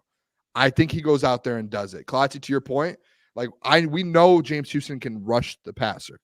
When I say the stuff of him not making the team or trading him, it's because we have not seen anything out of it. I want James Houston to make the roster. I think you can become a better team if James Houston gets back to 2022 James Houston. So I am going to pick James Houston in, Isaac Ukwu in, Mitchell Agude out, and Matthew Betts out. Those are the 2 that are out. I don't know who's going to make it off the practice squad. One of them will be on the practice squad, but I bet you one gets picked up by another team. Those are my ins and outs, though. I'm not even going to waste my breath, Boone. Said it perfectly. Because I think Ukwu, let's say you keep around James Houston, which I think is going to happen, like you just said, and he does not pan out. The next closest thing you have to James Houston is Isaac Ukwu. So those are the 2 guys I think you walk out of there and you feel pretty confident. And considering its depth, I think James Houston is a very good depth piece to have in the NFL. Yep. Yeah, it's not really much to add there. I think the thing with Ukwu is he's probably, to me, like one of the bigger storylines of what happens with him, just because every time we go through it just depends. They might even keep more defensive linemen just to keep him. But I agree with everyone who's out, by the way. Matty Betts is out. I mean, book his plane ticket. Unless maybe practice squad. Maybe you keep in the practice squad or whatever. I think what people need to there's going to be people who realize guys are going to get cut and then they're going to get upon the practice squad. So, please, no one, when Setfield gets cut, don't tweet at me. Don't. He's going to get cut and then he'll get put on the practice squad. I was thinking about that the other day. I'm gonna stick with my original take. I'm gonna say Isaac Ukwu gets cut, but he's on the practice squad. You don't think he gets picked up? He could. But I just don't. I don't know if they just have a lot of depth there. I don't know. I'm gonna lean no. He gets cut. But I love Isaac. He's like the one guy that's hard. Like Agude, Matty Betts. I'm good. Just you can cut him. Ukwu, it does hurt. I'm like, man, I don't know. Wouldn't be shocked if they keep him. I'm kind of split down the middle with him. I am. Mm-hmm. Yeah. Because they have a lot of guys on the defense in that defensive line room. But edge, I guess pure edge is probably his biggest argument, and they don't have. Houston's kind of on the bubble lately. So, you know what? I don't hate it either way. But we agree for the most part. I mean, anyway, we'll move on. We'll do you want to switch and do wide receivers? Because I got wide receiver. We'll switch up the order too if someone else wants to go first. Mm-hmm. Okay. I mean, I can start it off. I think obviously the top 3 got Amon-Ra St. Brown, Jameson Williams, and Khalif Raymond. But I think they're going to keep 5 wide receivers, and I think it's going to be Isaiah Williams at the 5th spot and Donovan Peoples-Jones at the 4th spot. I said it earlier. I don't think Donovan Peoples-Jones necessarily to do anything to improve himself off of last season. But at the end of the day, you know what you're going to get ideally out of Donovan Peoples-Jones. Maybe it's not what you expect, but you know the type of player he is. You know that when the NFL season starts week 1, Donovan Peoples-Jones is a guy that has played NFL snaps before. He's been used to this playbook more than those other guys because he did have time here last year, and he fits what you need. I think Caden Davis fits what you need, but I don't think Caden Davis has made any plays. I understand he had that long touchdown last week, but Caden Davis hasn't made any any wow plays. I think Isaiah Williams hasn't made as much as impactful plays, 50-yard catches, 40-yard catches, nothing like that. but he just showed you he's been extremely consistent and reliable. I just think he's a guy where, one, you gave him a pretty big contract for being an undrafted free agent. If he hits the waivers, he's going to be picked up right away. So Isaiah Williams, Donovan Peoples-Jones, Khalif Raymond, Jameson Williams, and Amon-Ra St. Brown will be the wide receivers for this team. You want to go, Boone? You can go. I'll finish it off because So mine's a little different than Klotz. This is where I'm at. Okay. In DPJ.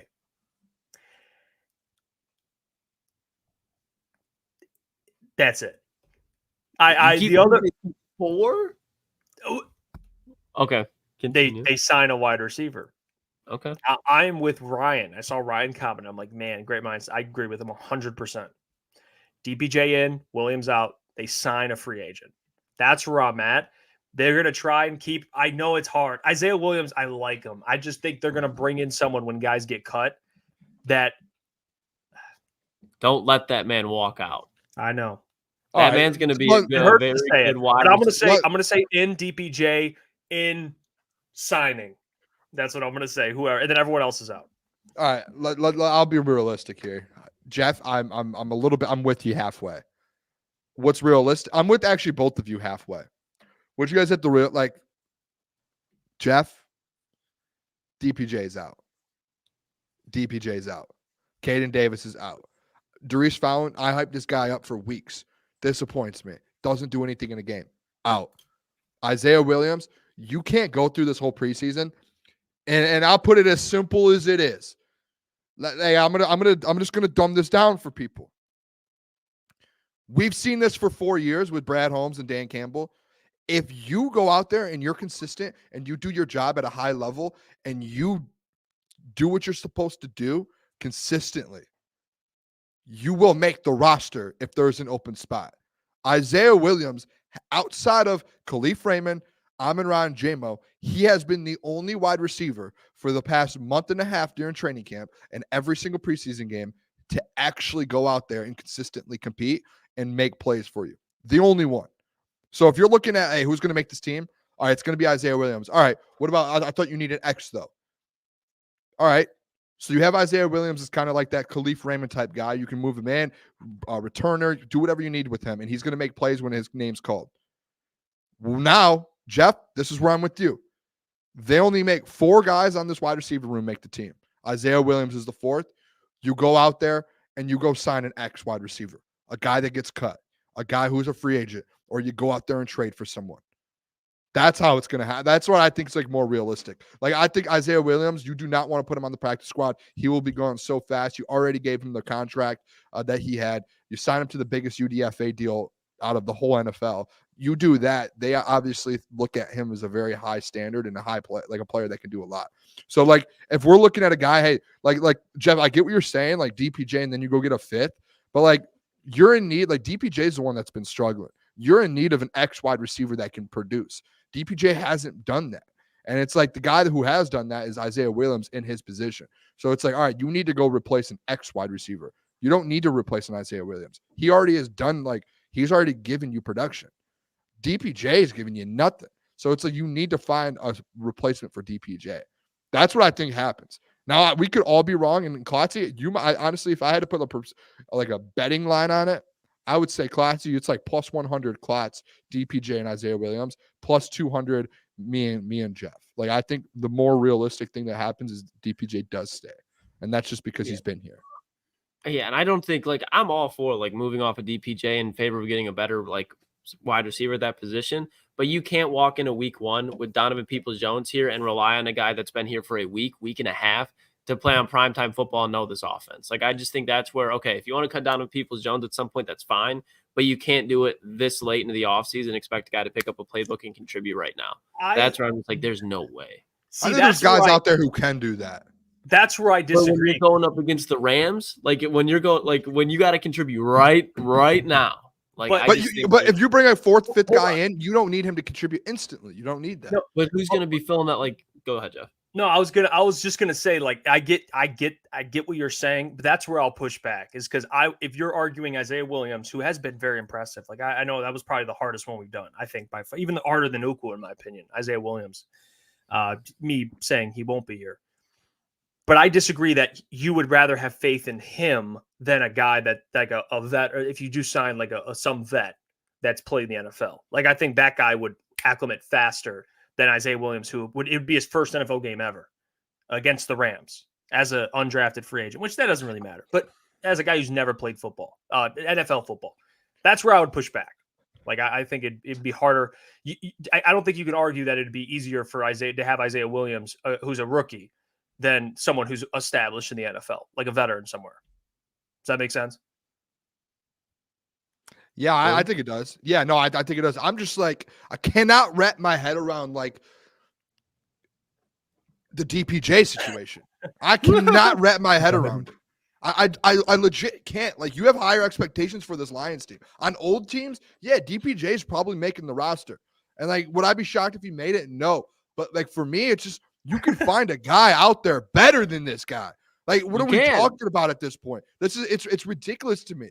And I get, like, if we keep him, all right, I got to shut my mouth, bite my tongue, and not say anything.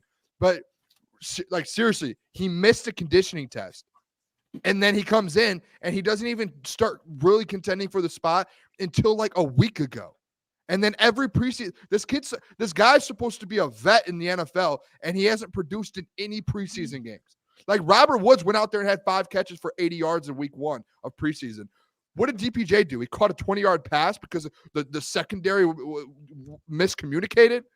It's just, this guy hasn't given you anything, and it's very known he's been struggling. And the last week at practice and training camp, you see these highlights of him finally stepping up a little bit, and you're like, where has that been? Like, come week 8, and is that just going to go away? As much as I hate Josh Reynolds, or not, no, as much as people hate Josh Reynolds because he dropped passes in the NFC Championship game, this guy was consistent.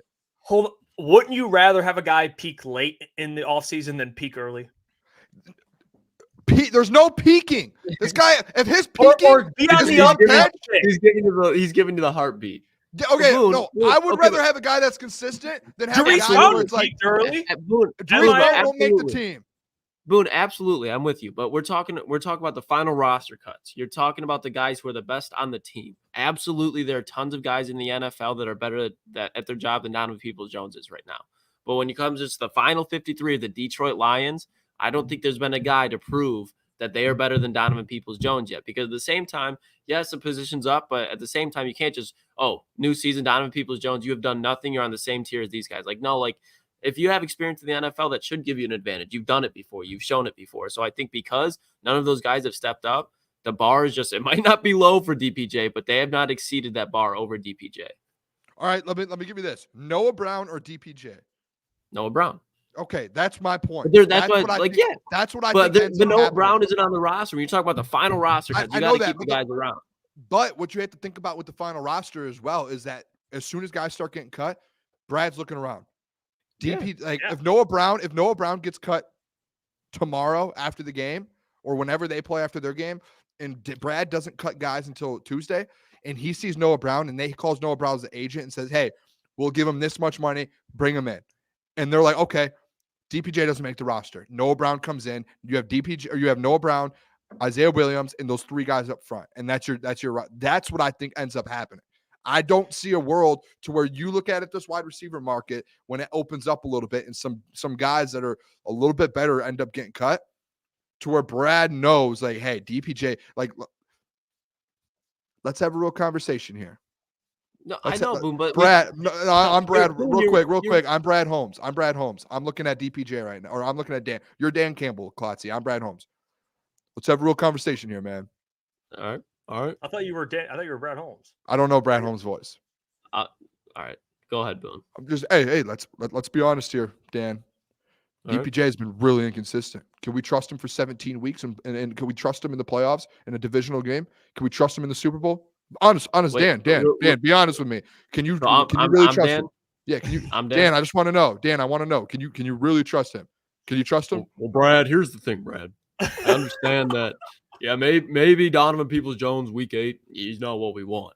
But week 1 against the Rams, I don't know if he's going to know what to do just as much with this playbook as Donovan Peoples-Jones. So let's bring him in. Maybe I know we love Strickland in the preseason, move him down the practice squad, bring Noah Brown in. We can clear a spot on the roster for him. All right, real quick, Dan. I want to ask you this. One real quick, Dan. Can you get by a few weeks with Amon-Ra, J-Mo, and Khalif? Can you do it in Isaiah? Can you do it in Sam Laporta? Absolutely, Brad. Okay, so Dan, this is what I'm looking at here. I'm bringing Noah Brown in. Have him ready by week 4. Brad, you didn't let me answer, Brad. Brad, what do you know more than anything? And what you've put me in a position to succeed in. Give me depth. Because if Amon-Ra has to go out, J-Mo, Khalif, they got to go out for one play. I want a guy out there that I can trust, can at least give me the right look. And week 1, Noah Brown, I don't know if he can do that. I don't know if he meshes with Jared. We just know that Donovan Peoples-Jones knows the playbook and can block. That's all you need to do. I'm going to tell you what, Dan. No block, no rock. Dan, I'm going to tell you this, Dan. You said in the media the other day, I haven't missed yet. I'm going to get Noah Brown. I promise you it won't be a miss. I'm going to get it's fine. Just give me 1 week with DPJ. We're upgrading. One more week with Donovan. Don't have a week. 1 more week with Don't have a week. Dan, your tooth just fell out. Pick it up. Come on, Brad. Dan. Brad's a low blow, Brad. 1 week at DPJ. 1 week. Yo, now they're arguing. Hold on, So do you guys see what I'm saying? Like, if Noah Brown's available, by the way, go get Noah Brown. Go get him. Yeah. Just is it fair to bring this up? Okay, is it fair to say, well, Jared Goff? Sheila's talking now. Oh no! Don't do it, Sheila. I'm done with the voices. Actually, you know what? I'll be Sheila. All right, love Sheila. But she wouldn't say this though. But let me bring up where she's like, "Hey Dan, hey Dan and Brad, Jared Goff typically, he's someone that he likes to have comfort in the receiver he's throwing to. He likes to have chemistry in the receiver he's throwing to. If Isaiah Williams, it just seems like he's new around here, and then you're going to bring in Noah Brown, who's never caught a pass from Jared Goff, and those are your 4th and 5th receivers." I mean, those are the guys that you're bringing in. Why wouldn't you DPJ, a veteran who's established, who has a kind of a rapport with Jared Goff? Unbelievable. If you're going to bring in someone else, wouldn't that be? Sheila, let us worry about ball. Let us worry about ball. Sheila, you did hire us you hired me for a reason. Look what I did with the roster, Sheila. Brad, I did this with the roster, Sheila. Brad, Sheila thinks she knows ball now. Bunch of all right. We get the point with the wide receivers. Let's do the safety room real quick. So safety room. Move on. Who do we got? Because I'll just keep it short for you guys. Let me say this. Let me say this real quick, because I think I can answer this in one take. Ready for this? I think I speak for everybody. In Brian Branch, no question. In Kirby Joseph, no question. In Iffy Melifonwu, no question. In Brandon Joseph, no question. Out CJ Moore. Out. Strickland.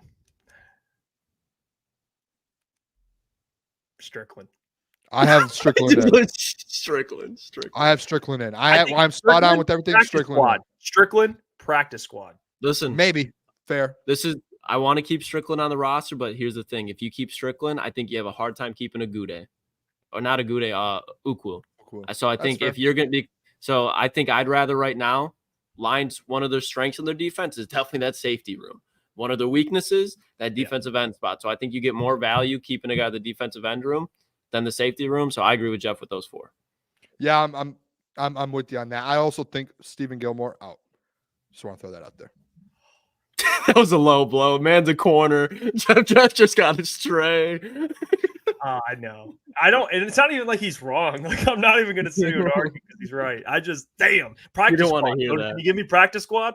Yeah, no, for sure. All right. He might get picked up though, but all right, it's fine. All right, we're good then. No beef. I didn't even think about it as a stray. I just had it when I wrote it down. I don't even think of all the other guys. When I did it, I just looked at guys on the bubble, and he was definitely a guy on the bubble potentially. And I was like, all right, I just have to say he's out. Like, they added 2 corners in the draft. Like, I mean, yeah, come on, it's tough for him. Tough. But that's about. I mean, hey, that's about it. I think that's about every. I mean, that's the main, at least the bulk, the meat potatoes of like the ins and outs, I guess. Wrapped it up. No Trojan. I mean, tomorrow's going to be interesting though. Like, I think the fact that there's like six open roster spots tomorrow, that makes this game like that much better. I think it really does make this game better. You guys there? Yeah. All right. No, it does. It definitely does. 100%, Booner. 100%. No. I just wanted to see what he did. I was trolling him. Hey. I was trolling him, Boone. You didn't like that one. It's like when you tell a kid no, you didn't like that. Hey, let's do too high, too low. All right, I like this. Right. We do this, and we weren't able to get to it yesterday, but too high, too low. Booner, do you have some? I have them. Yep. Okay, I so came up with the Boone is going to give us some lines, or is that what? You explain it, Boone. I'm not even. So essentially, this isn't like a gambling or a betting segment. I came up with my own lines because typically, like you look at like a guy like Amon-Ra St. Brown had 1,500 yards last year, but his line's at like 12 something. So like that's like pretty low to where you could say the over. I essentially went through a couple different ones and I took the same line close to what they had last year and say, hey, is this too high or too low again for this year? We'll go through it. We have about 9 minutes and I have, let's see, 1, 2, 3, 4, 5, 6, 7, 8. I have 9. I have 9 total. We have 9 minutes. So let's try like a minute each. So a little quicker than we usually do, but we could talk about it still, but just a little quicker. And I would like the comment section. I would like to know what the people think. So too high or too low? First one here. Jared Goff, 4,500 passing yards. Is that too high or too low? Last year, I believe Jared Goff had around similar. He had 45-75. We went over and did the receiving yards for the top guys with Sam Laporta and the top 3 wide receivers. And I think all of us had around 4,500. Do you think, again, for a second straight year, 45 is too high or too low? God, because I think it's damn near spot. I'm going to go with slightly too low, Boone. And I know I said I think Jared's going to have a hard time replicating the same stats from last year, given the defense is going to be better. I think they get a little bit more efficiency running the ball, especially early on in the season. But the guys he's throwing the ball to are just going to be better than they were last year, especially when you look at Jameson Williams. I mean, look at the catches that Josh Reynolds was having, like 17.5 yards per catch. And now, let's add some yak onto that, like some multiple yak yards onto that, because Jameson Williams is going to have a couple plays where he just breaks away. So when you look at that, when you look at Jahmyr Gibbs going to improve out of the backfield, a little sprinkle of Sion Vaki in there, Sam Laporta, 1,000 yards, lock that in, Amon-Ra at the floor, 1,500. Jared's going to find a way to get over 4,500, I think. So this is that's about 264 yards a game. Is it okay, Boone? Can I ask? You're the commish of this segment. Can I propose something? Yeah. Can we have a just right or no? No, too high or too low, I think. Oh. I think with this one, you could say too high or too low. I think that's fair. Pick a side. You're like Booner with the Jags and the Colts. Hey, just yeah, right. I'm just go up in the air. It's like you guys almost have to recruit me for that at this point. Yeah, I guess I will agree with Klotz. I would say slightly too low. Like I think it's like pretty spot on. I'll say slightly too low. Yeah, I think it's too low. I think he gets like 4,800 this year. As crazy as that sounds, I think he has a way bigger. That'd be a career high. I think his highest is 40, almost 47. So he's done it multiple times, by the way. I think you can almost make an argument he's going to lead the NFL in passing yards. That's just because of the weapons now that with JMO getting added. Passing touchdowns, Jared Goff, too high or too low? 32. Last year he had 30, 32 this year. So I think that's literally what I had for my prediction too. I'm going to go with too high. Just because I think there's a way that David Montgomery and Jahmyr Gibbs both just eat up on the ground this year. They're going to be playing with a lead more. What was it? Sorry, I was 32. Me and you both had 32 for our predictions. Repeat it again. 32. Repeat the 32 touchdown.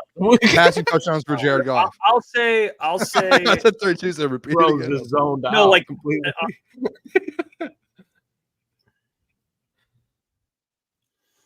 I'll say slightly too high. But that's why I hate these are good, Boone, because I think they're like spot on. Maybe he gets like 30-31. How about that? All right, so too low. I don't see like 30. I don't know. I don't know about like 35. I see 31, but I don't see this guy. If you see 31, it's just too low. I think that's fair. You could say, I think that's a fair. No, I'm saying slightly too high, like the answer you gave. Oh, too high? Yeah. Too high. I'm going to say it's too low, boys. I think Jared Goff gets 35 this year. I've been pretty locked in with that. That's my narrative with Jared Goff on the MVP votes and all of that. Next one here. This one's interesting to me. Jahmyr Gibbs rushing. Over 1,250 yards. Too low. 1,250 Too low. yards. He's going to get 1,251. I don't give a damn. Too low. You set a bar on Jahmyr Gibbs. He's going to exceed it. Too low. God, Too the low. glaze. This is, you know what? Too This is the low. problem. All right. And I'll tell you every reason. And this is why it's too high. Don't It's too waste high. your breath. Dude, Don't waste your breath. You're Jahmyr, making a very mistake. talented human being. All right. Guy has quickness and agility that I just have not seen in Detroit as of late. So I give him all the credit. Now, it is too high. All right. No, that's the correct answer. David Montgomery's going to get his 800 to 900 this year. I think Jahmyr. I think Jahmyr is going to get probably. I think his maximum is like 1,100, maybe a little over 1,100, maybe 1,150. I'll give him, but over like 1,200 plus. I don't think so. No. I'm gonna say it's too high as well. I did a projection, and I think we were gonna do the segment in a couple weeks. My projection for him was like 1,200. I think it was like 1,215 or something like that when we did it. So I think it's too high. I think David Montgomery gets 1,000 again. So I think like 1,250 yard max. Yeah, I've been pretty clear on that. I think remember I did the prediction. I said bold prediction for the year. Lions have 2,000 yard pass catchers and 2,000 yard rushers for the first time in NFL history. All right, next one here. I'm gonna keep you guys in lock here. We're gonna go quick on these last. Let that sink in. Jameson Williams. Jameson Williams, 900 receiving yards. Too high or too low? I'm gonna go too high. I think he gets around like 700-800, but he's gonna have over 1,000 total yards on the season when you add what he does in the ground. But I'm gonna go too high for receiving, and I think that's okay. I'm gonna say too high. I don't think he gets 900. I think he gets, like Klotz said, about 700-800. So too high for me. Yeah, I hate to do it because I think J-Mo has the potential to be a 1,000-yard guy. And I think like if he didn't have Sam Laporta, Amon-Ra, and Jahmyr Gibbs on this team, I think he probably goes out there and gets 1,200 yards. Like he has that talent. I think I when we did our predictions or projections, I had him at 850, I think. So I would have to say too high just based off of it. If I'm being honest with you guys, the original line I set was 850, but in my head I put my projection at 850, and I didn't want to have to choose between high or lower of that. But this is my segment, so I get to do 32. But this segment. It was right on the dot with my prediction. Yeah, so I know my prediction, so I get to kind of go around that a little bit. All right, that's it's my turn. Next one, Aiden Hutchinson, 15.5 sacks. Actually, let's do this. Let's just do 16. Let's do 16. Right on the mark. 16. Too high. I literally think he gets 15.5 sacks this year. Okay, like, that's literally the number I've had here for me to say too high. Because your lines, you should have kept that first one because I would have been like, all right, let's go back. 15.5. No. You already said I want to hear what you 15.5. No, 51.5 because I want to hear if you think it's possible he goes over. I'm interested, actually. That's a good I'll say too high. I think he gets between 14 and 15. That's about where. Okay. See, that's what I wanted to do with this. I like that. I think it's more likely. Can he get 16? Absolutely. I think it's more likely, though, that he were going to get 15 compared to 16. As stupid as that fucking sounds. Yeah, it's like, one step. You get it. You get the point. I want to see something real quick. I want to see something. I'm sorry. This is bad. This is bad radio, bad media about me. Lock in, Boone. Hold on. I just want to see something. I want to check something. I want to get some. I want to make sure I'm right with the people here. I'm always right with the people. 1, got 20 seconds. 2, 3, 4, 5, 6, 7. There was a stretch of games for an 8-game stretch where Aiden Hutchinson had 0 or 7 out of the 8 games. Aiden Hutchinson had 0 sacks in 7 out of 8 games throughout a stretch last season. That will not happen this year. And that he's still like, if you take his best games last year, counting the playoffs, he had 14.5 sacks. Like in however many games that is. I think, hold on, let me see. So he played in 17, 18, 19, 20 games, and there was 1, 2, 3. No, my bad. 1, 2, 3, 4, 5, 6, 7, 8, 9, 10, 11. 11 of the 20-something games, he did not have a sack. That number from 11 is going to drastically go down, like drastically. He's going to have a sack. In most games, he's going to have a chance to at least get one. So I think I'm taking over. I think, again, I'm going to stick with it. I think there's a chance he leads the NFL in sacks this year. And I think he could lead the NFL in sacks with 17. Like we've seen that done before. Next one here, Kirby Joseph. Over under 4 interceptions. Right on the mark. You have to pick over or under. I'm going to say too high. I think he had back-to-back seasons with 4 picks. I think this year he'll probably get I hate this 2 or 3. It's 1 less, but I don't think he does 4 again. That would it would be triple, like 3 seasons in a row where he has 4 or more picks. I would say slightly too high. I'm gonna go slightly too low. Slightly too low. What do we talk about? What did I say before in the show? Aaron Glenn, he's gonna be playing aggressive defense. He's gonna be sending the dogs. Quarterbacks aren't gonna have that much time. I think the Lions are gonna be playing with more leads. That means quarterbacks are gonna be throwing more. They're gonna be under pressure more. And that's Kirby Joseph's recipe to be making plays on the football. I think Carlton Davis can be jamming wide receivers better at the line of scrimmage. Terran Arnold going to be jamming wide receivers at the line of scrimmage better. And that gives Kirby Joseph more time to recognize the plays and make plays. So Kirby Joseph, I think he'll go out there and get 5 this year. Yeah, if I had to pick one and put my money on one, I think he's going to get at least 4 again. And if you had to go over or under because you can't pick 4, I'm going, I think, too low. I think that number, I think 4 is too low. I think you could make an argument. Like, Jeff, to your point, there were times he slipped up in coverage a couple times. He struggled with at points, but he always is going to find the ball within some games. And I think at least 4 or 5 times this season, you're going to see him have an opportunity, and he always takes advantage. So I think there's a chance. Like, would I be shocked? No. I would be more shocked to see him have 3 than 5, to be honest. Like, I'd be like, he only had 3 this year. Like, I'd be way more shocked for that. Next one here, fellas. Yeah, we got to keep it rolling, Klotz. I love it, brother. Jack Campbell, 135 tackles. Too high, good guy. Too low. How many did he have last year, Boone? I know you know the stat. He had, not off the top of my head, but he had. It was like 90 something though, right? Like something like that.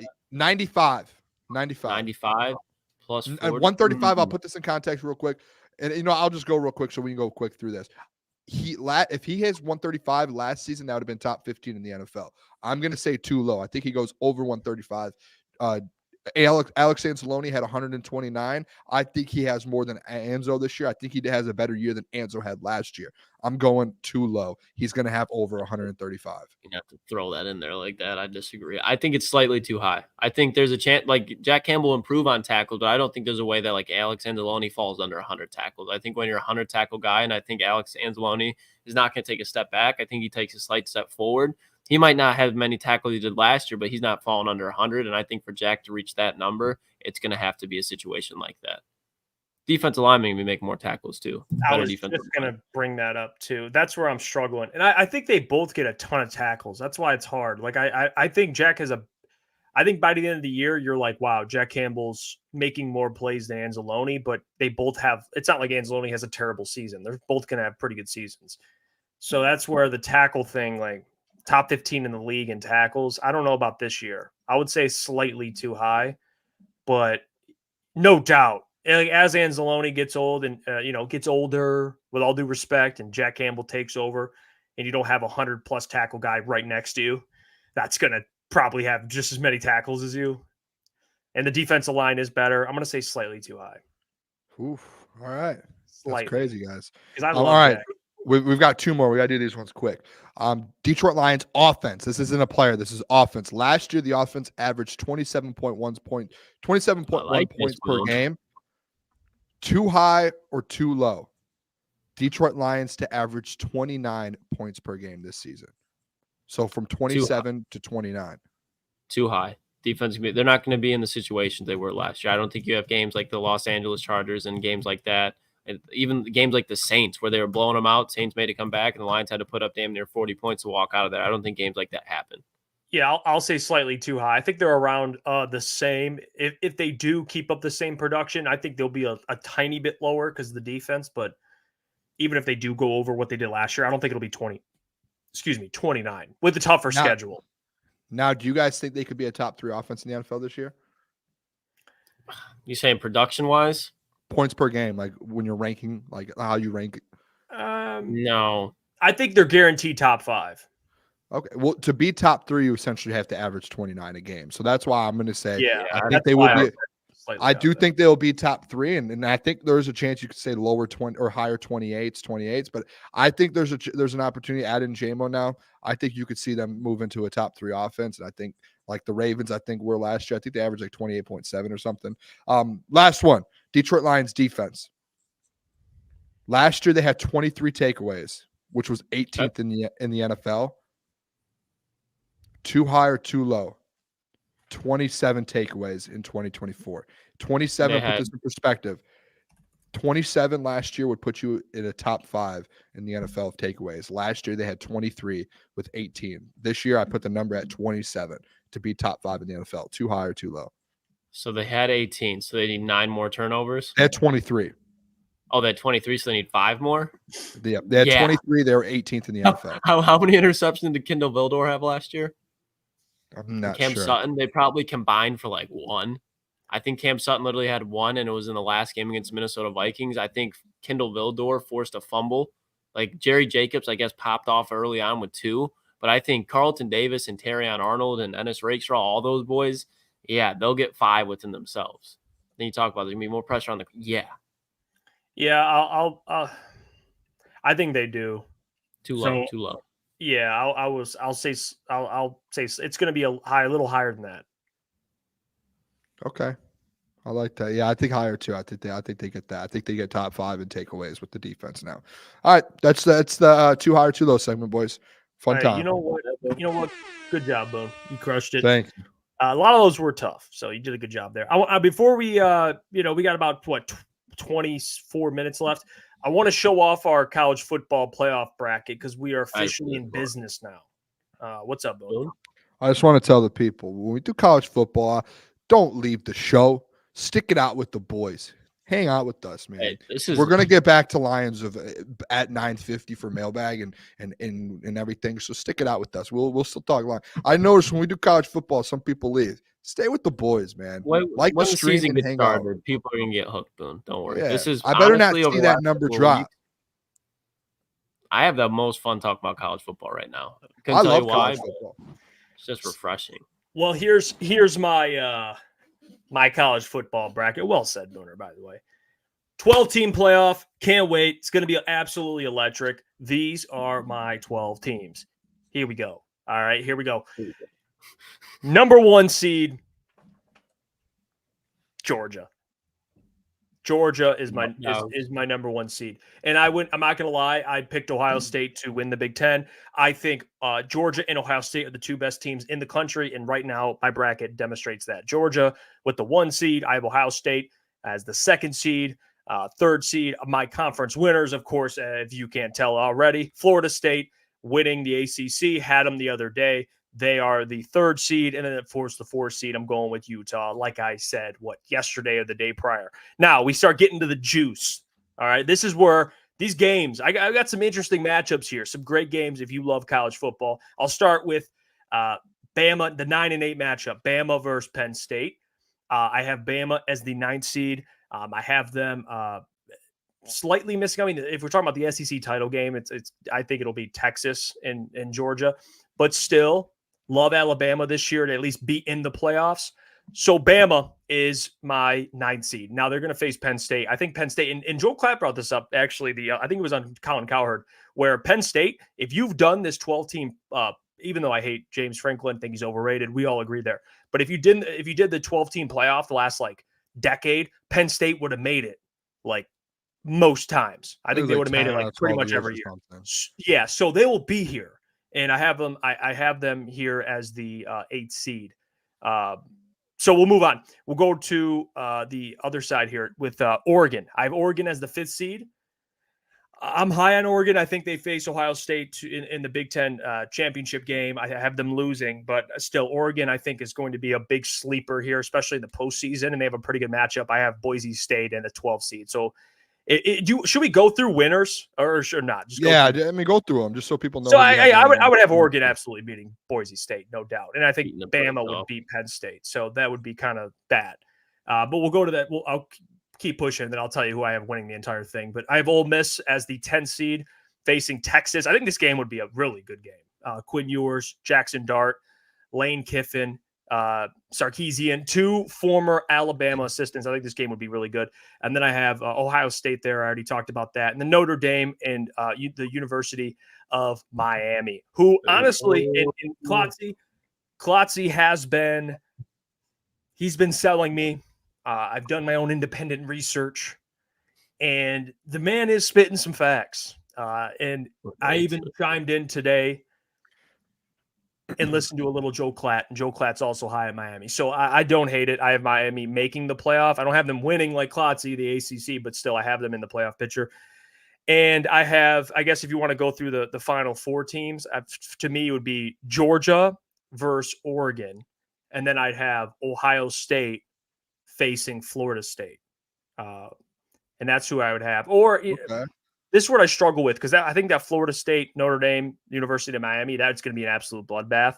So I'm not 100% certain on that. I'll go with Florida State as of right now, but I think the other three are absolutely. Hey, stay down business over there, Jeff Iafrate. Yeah, the other three absolutely are booked, I think. Georgia, Ohio State, and Oregon. And I'm going to be honest, in the Natty, I have Georgia facing Ohio State, and I have Georgia winning. Sorry, Klotzy, but that's how it's going to go. So that's my 12th. Yeah, and Ryan Day's out of there. But that's my 12-team playoff. I feel confident. I feel comfortable. Very comfortable.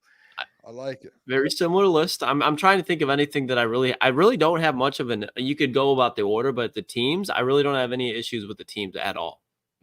I know both of your guys' list. Mine is a little different, and there's a couple wild cards. So, Klotz, you can go next. Yeah, just because yours is very. I saw yours. Yours is very similar to Jeff's. I'll let you guys go, and then the real list, the real list, Booner's list. The real list. If you're listening, the real list is the third list. I want to address the elephant in the room. Okay. I do not have Michigan. Okay. I do not have Michigan making the playoff. And I looked at how many Big Ten teams I have. I have Ohio State. I have Oregon. I have Penn State. So I have 3 Big Ten teams in the college football playoffs. And I think Michigan gets left out. I think Michigan with 3 losses, they missed the cut. Can have 3 losses. Okay, well, they are. And they're going to miss the cut. I'm sorry. I apologize. That's the way it's going to be. So we'll move on here. We'll get to Klotzy's list. But that's why I didn't have Michigan. So for people that are asking, why, Jeff, why do you have Michigan? But we'll put Klotzy's up here, and then we'll get to Boone. So here's Klotzy's list. Klotzy, take it away. Yeah, and I'm doubling down. The Wolverines, they're going to be a fine program this year, but they will not be the program that they were last year. They're just lacking the star talent. Players-wise and coaching-wise, they lost a lot. And I think with the Big Ten improving this year, that's going to take a toll. Like, Michigan's definitely going to be a tough team to play.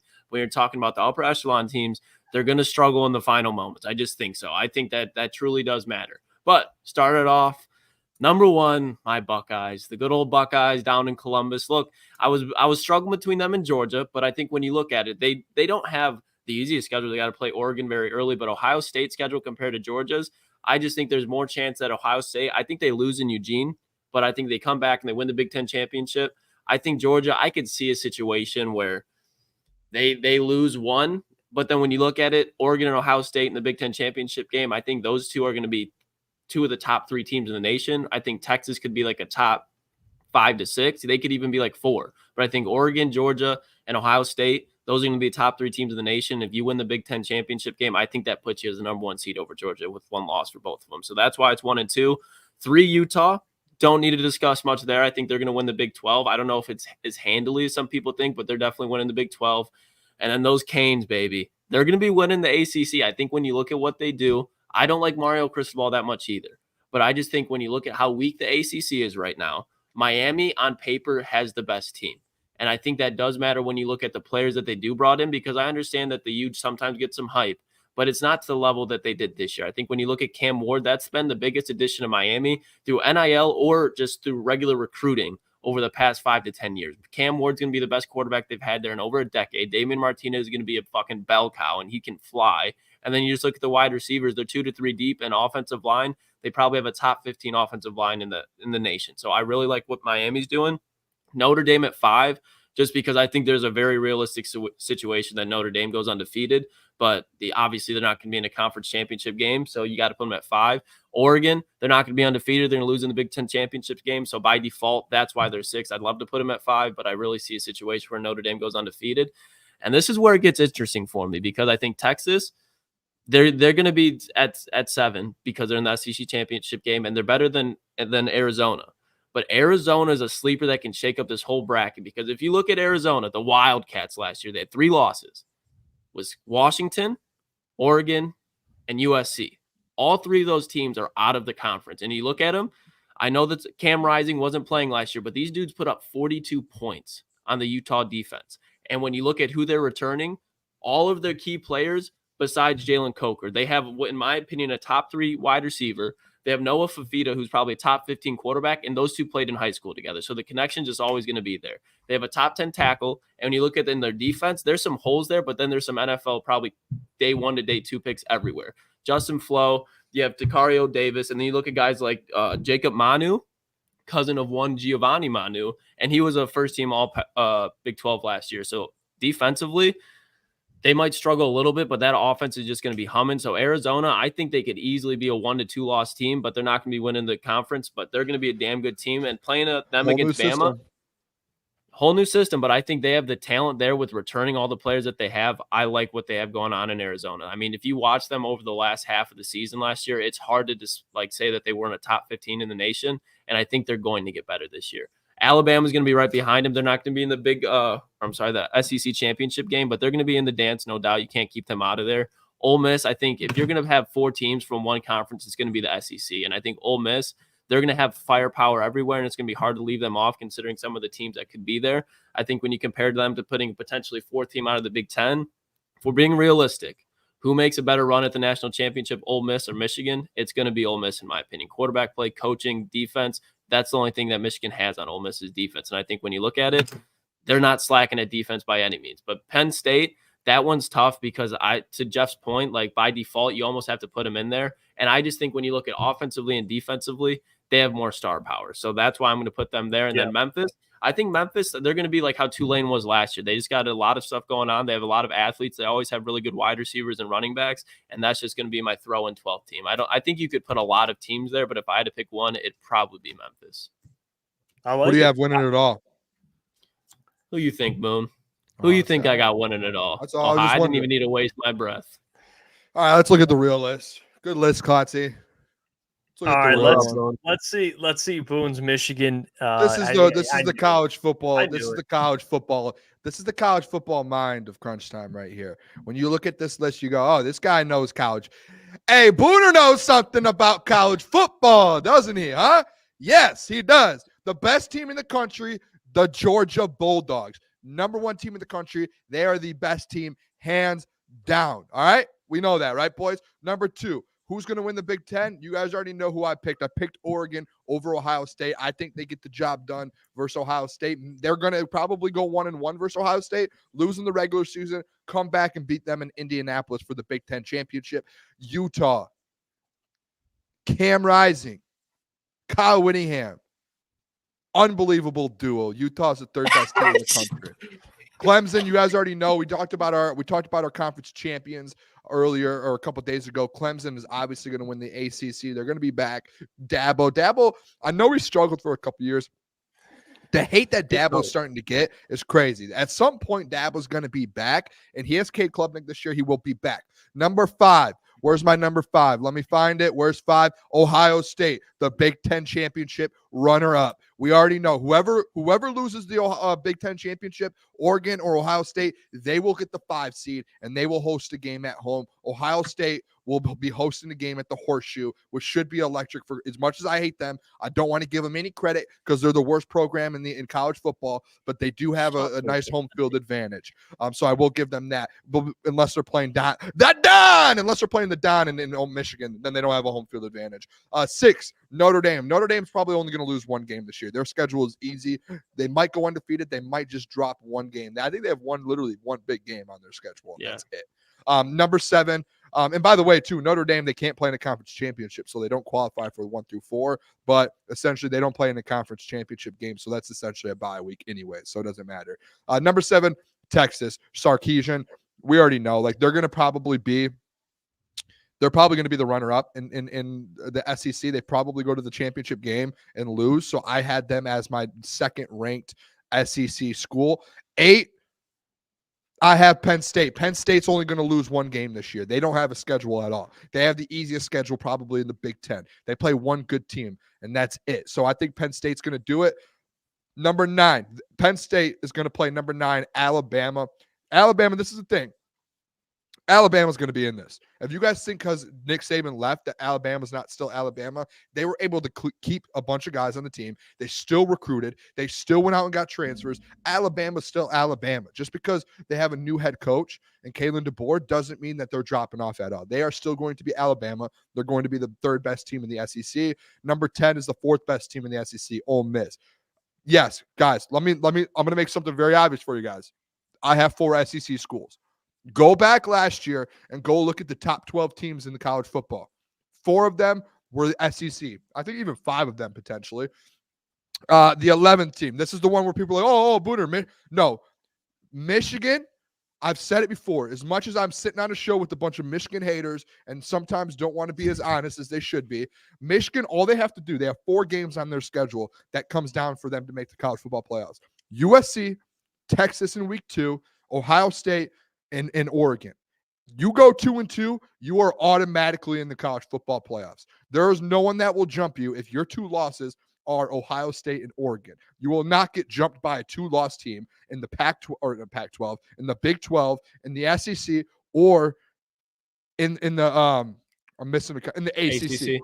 The 2-loss ACC and a 2-loss Big 12 team is not good enough to pass up a 2-loss Michigan team losing to one of those teams. That is not it.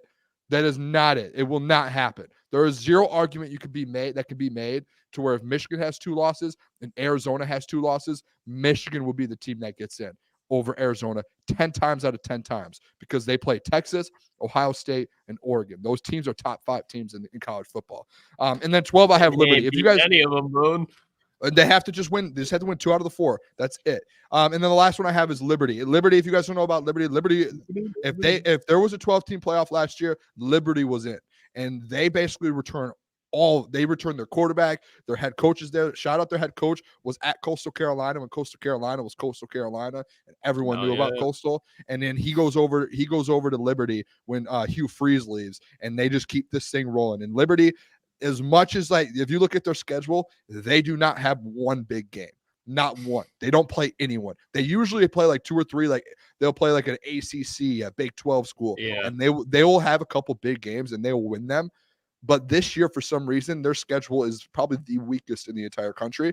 But if they go 12-0, you cannot keep Liberty out. You can't fault them going 12-0 in a schedule that they have, knowing that if they probably added a couple teams, they're still going to win.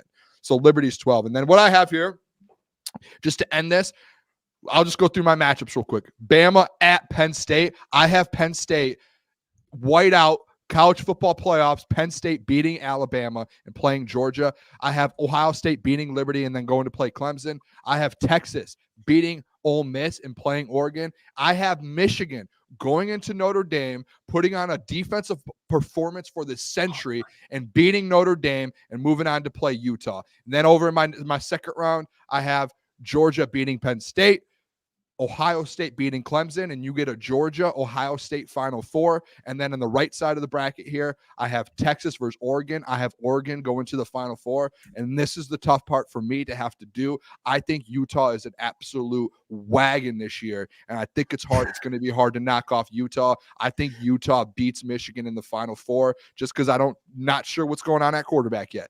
Maybe by week 12, I'll be like, yep, they'll beat Utah. But I'm going to go Utah. I'm going to go Utah versus Oregon, Oregon in the national championship, Georgia in the national championship, Georgia national champions. Kirby Smart gets back into the game and ends up winning it again for the 3rd time in 4 years.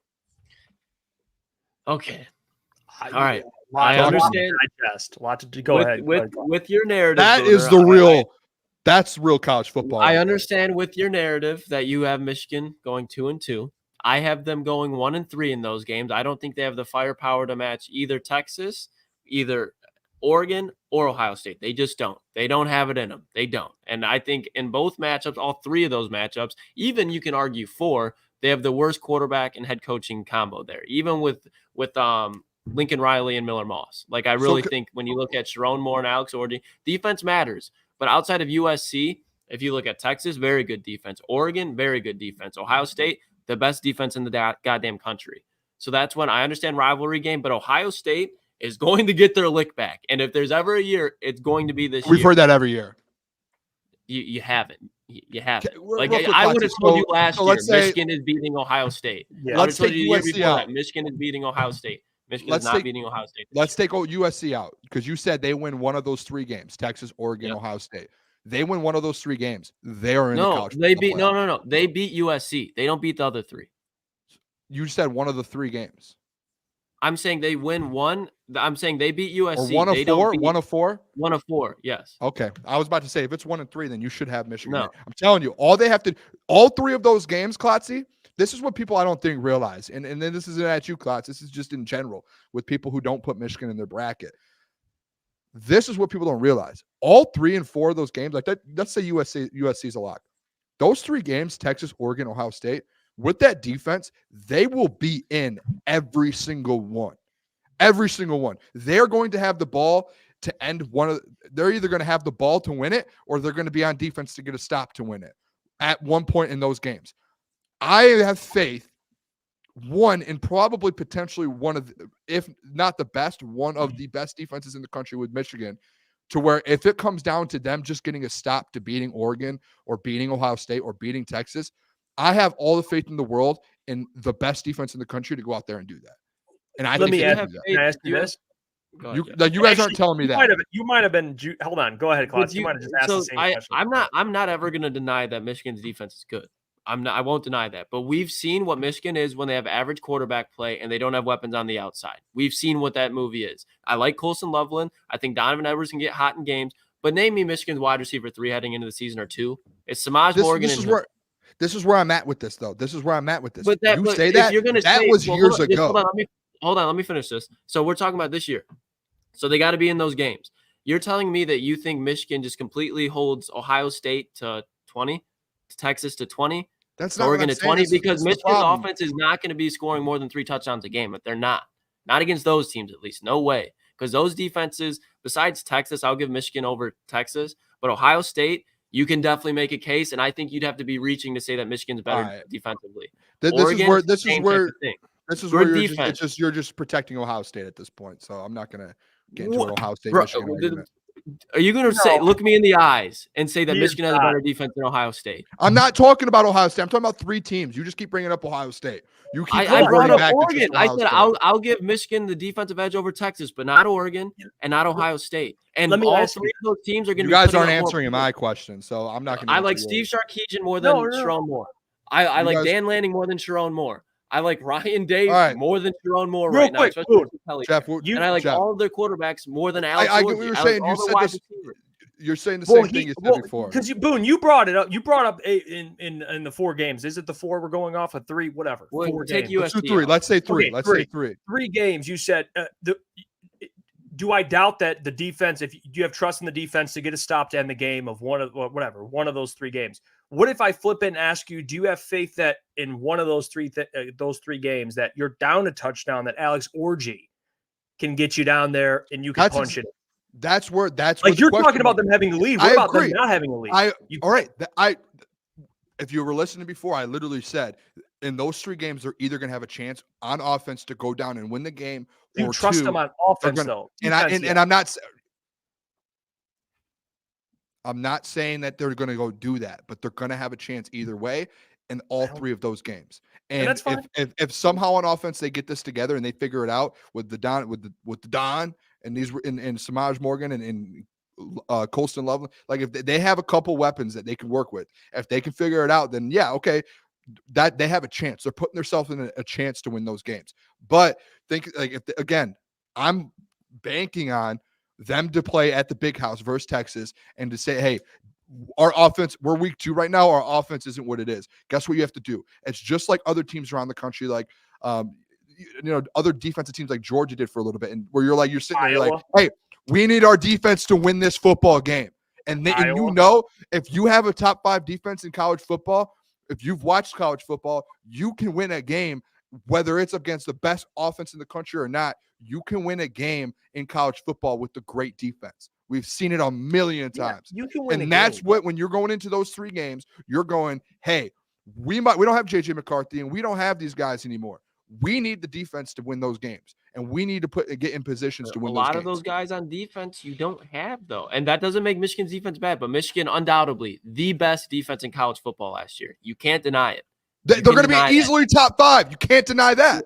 But when you're talking about they're going to be going up against top 4 offenses. So there's going to be a draw there. And then when you look at they're not going to be – I get what you're saying, but I just don't agree. Yeah, and again, I'm trolling with the Iowa stuff, but we disagree with you have more confidence than I do in the offense. That's where we'll end it. That's pretty much all it is. Or you have confidence. Just a mailbag for a couple minutes. I mean, we didn't really queue anything up. We don't have any questions right now, but that's where we're at. That's where we're at. I can't wait. College football starts this weekend. So you guys are just telling me that you can't win a game on defense? You're misunderstanding. I think if you're going up against a team like Penn State, I would give Michigan a very good shot at beating Penn State. But we're talking about we're talking about a team that can win the SEC championship game with Texas. I don't think they can, but I think they're going to be in that SEC championship game. And you'll be playing against the teams that are in the Big Ten championship game. Those are probably 3 of the top 5 teams in the nation. And they're very well balanced. And you're talking about, okay, if Sharon Moore and Alex Orji have to go down the field, what if Quinn Ewers and Steve Sarkisian do? What if Dan Lanning and if they have to, Klotz, and you're in the last drive of the game? I trust those, but let me finish. You going up against a good defense. Same thing over and over. I get what you're saying. You're going up against good defense versus a really good offense. I get that. You have Dan Lanning. I'm saying you're talking about this faith thing. You're telling me you have more faith in Alex Orji and Sharon Moore to go down the field against a probably multiple. Klotz, you just said that 4 straight times. I'm trying to answer with what you said. Why are you re-asking the question? You're not letting me. You brought this back answer. up. You brought this back up. You wanted to move the mailbag, and now it's brought back up. That's not what I'm just saying. The last 3 sentences you said, you just keep saying the same thing, and I'm trying to answer you, and you keep cutting me off. Okay. I'm saying if you have the Oregon offense with Dan Lanning and Dylan Gabriel, that's a top 5 offense in the college football. Undoubtedly. We know that. But you're putting them out there versus a top 5 defense. You've said you're this acting like times too. That's what I'm trying to get your head here. Credit. I've never once. I said Michigan's going to be a very good defense. I never once denied that. Yeah, and Booner, and real quick, I just want to add because you said Michigan can't win a game on defense. Yeah, I just think they're going. Those 3 games we named, you play both sides. Like the defense will be out there, but then you're going to stroll out Alex Orji in the wide receiver core, and now without Blake Corum, Jim Harbaugh. No. This is just the logic that you guys are putting out there. No, I get it. I get the offense. Maybe the offense struggles and you're not. Maybe the offense struggles and you're not in the game at all. I get that, and that's obvious. Like we know that's obvious because what are we arguing about? Are you going to let me? Are you going to let me talk? Or are you going to keep cutting me off? What are we going to do here? You're about to say I don't understand your logic, and you just said our logic. I don't understand your logic. Just said our logic. You have got to let me finish if you want to know the logic. You have to. You can't just your logic. That's your logic. All right, let's end the show. You said defense. You guys, defense can't win. My point is, Jeff, I'll talk to you because people are just going to be like, "Oh, Booner's going crazy." Like I know how the comments work. They're going to come at me. They will never go at Klotz. This is what I'm going to say here. This is what it is, Jeff. I understand. I completely understand that when you sit there and you're like, "Hey, the offense might not be in the game. That you might be completely out of the game." But if they're in the game down the stretch, yeah, you're going up against the top 5 offense. You also have a top 5 defense going head to head.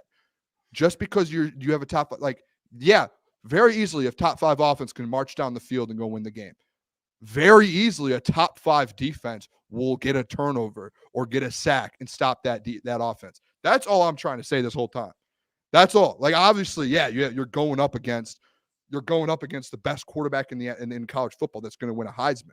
Like undoubtedly, we know that. But you're telling me there's a 0% chance a top 5 defense in the country can't get one stop to win a football game? Dude, or Jeff, do you understand what I'm saying at all? Yeah, I do. We've been through this. We just see it differently. You're talking about them needing a stop to win a football game. I think they'll be down most of the time because their offense. And that's fair. If that's fair, that's where what Klotz was saying was, you're telling me that a top 5 offense can't march down the field on your defense. It's not as easy as you think. This is a top 5 defense in the country. Now Klotz just left. But you see, like I'm trying to explain it. I just keep getting cut off, being like, "Well, we have a top 5 offense." Hey, dude, I know. I'm trying to explain to you they can get like they're both top 5. It's a 50-50 chance at that point. It's not like it's 90-10 chance of you winning the game. It is. Yeah, we're arguing semantics. I mean, this is you're higher on the defense. Well, we all agree the defense is good, but you have more faith in the offense. We don't. It's that simple. Like I there's don't. not much. I just think if they're in the game on one of those 3 games, they're going to have a chance to win the football. But I don't think they will be. I don't think that's they will fine. be. That's fair. That's on you. That's my take. I That's agree. what I'm with you on that. That's fair. So, but that's where we shout out everything, K. I got 2 beers today. This is you know what? Legend. Wow. What in TTN? I mean, what do we gain?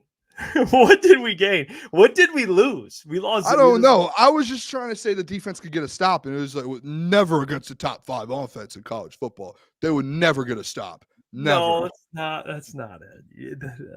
Okay. You know what? Let's just end. We're already 6 minutes over. All right. Ohio State, Michigan does to people. Tune in tomorrow for the watch party the pregame and watch party. 12 o'clock, 1 o'clock it starts. We'll be live for the game. Come hang out with us. Watch the game with us. And we'll catch you then. Until then, have a safe weekend. Stay blessed out there. Appreciate all you guys, man. Shout out Everything King as well. Check out his stuff, man. He's crushing as well. For sure. We'll see you guys tomorrow. Deuces.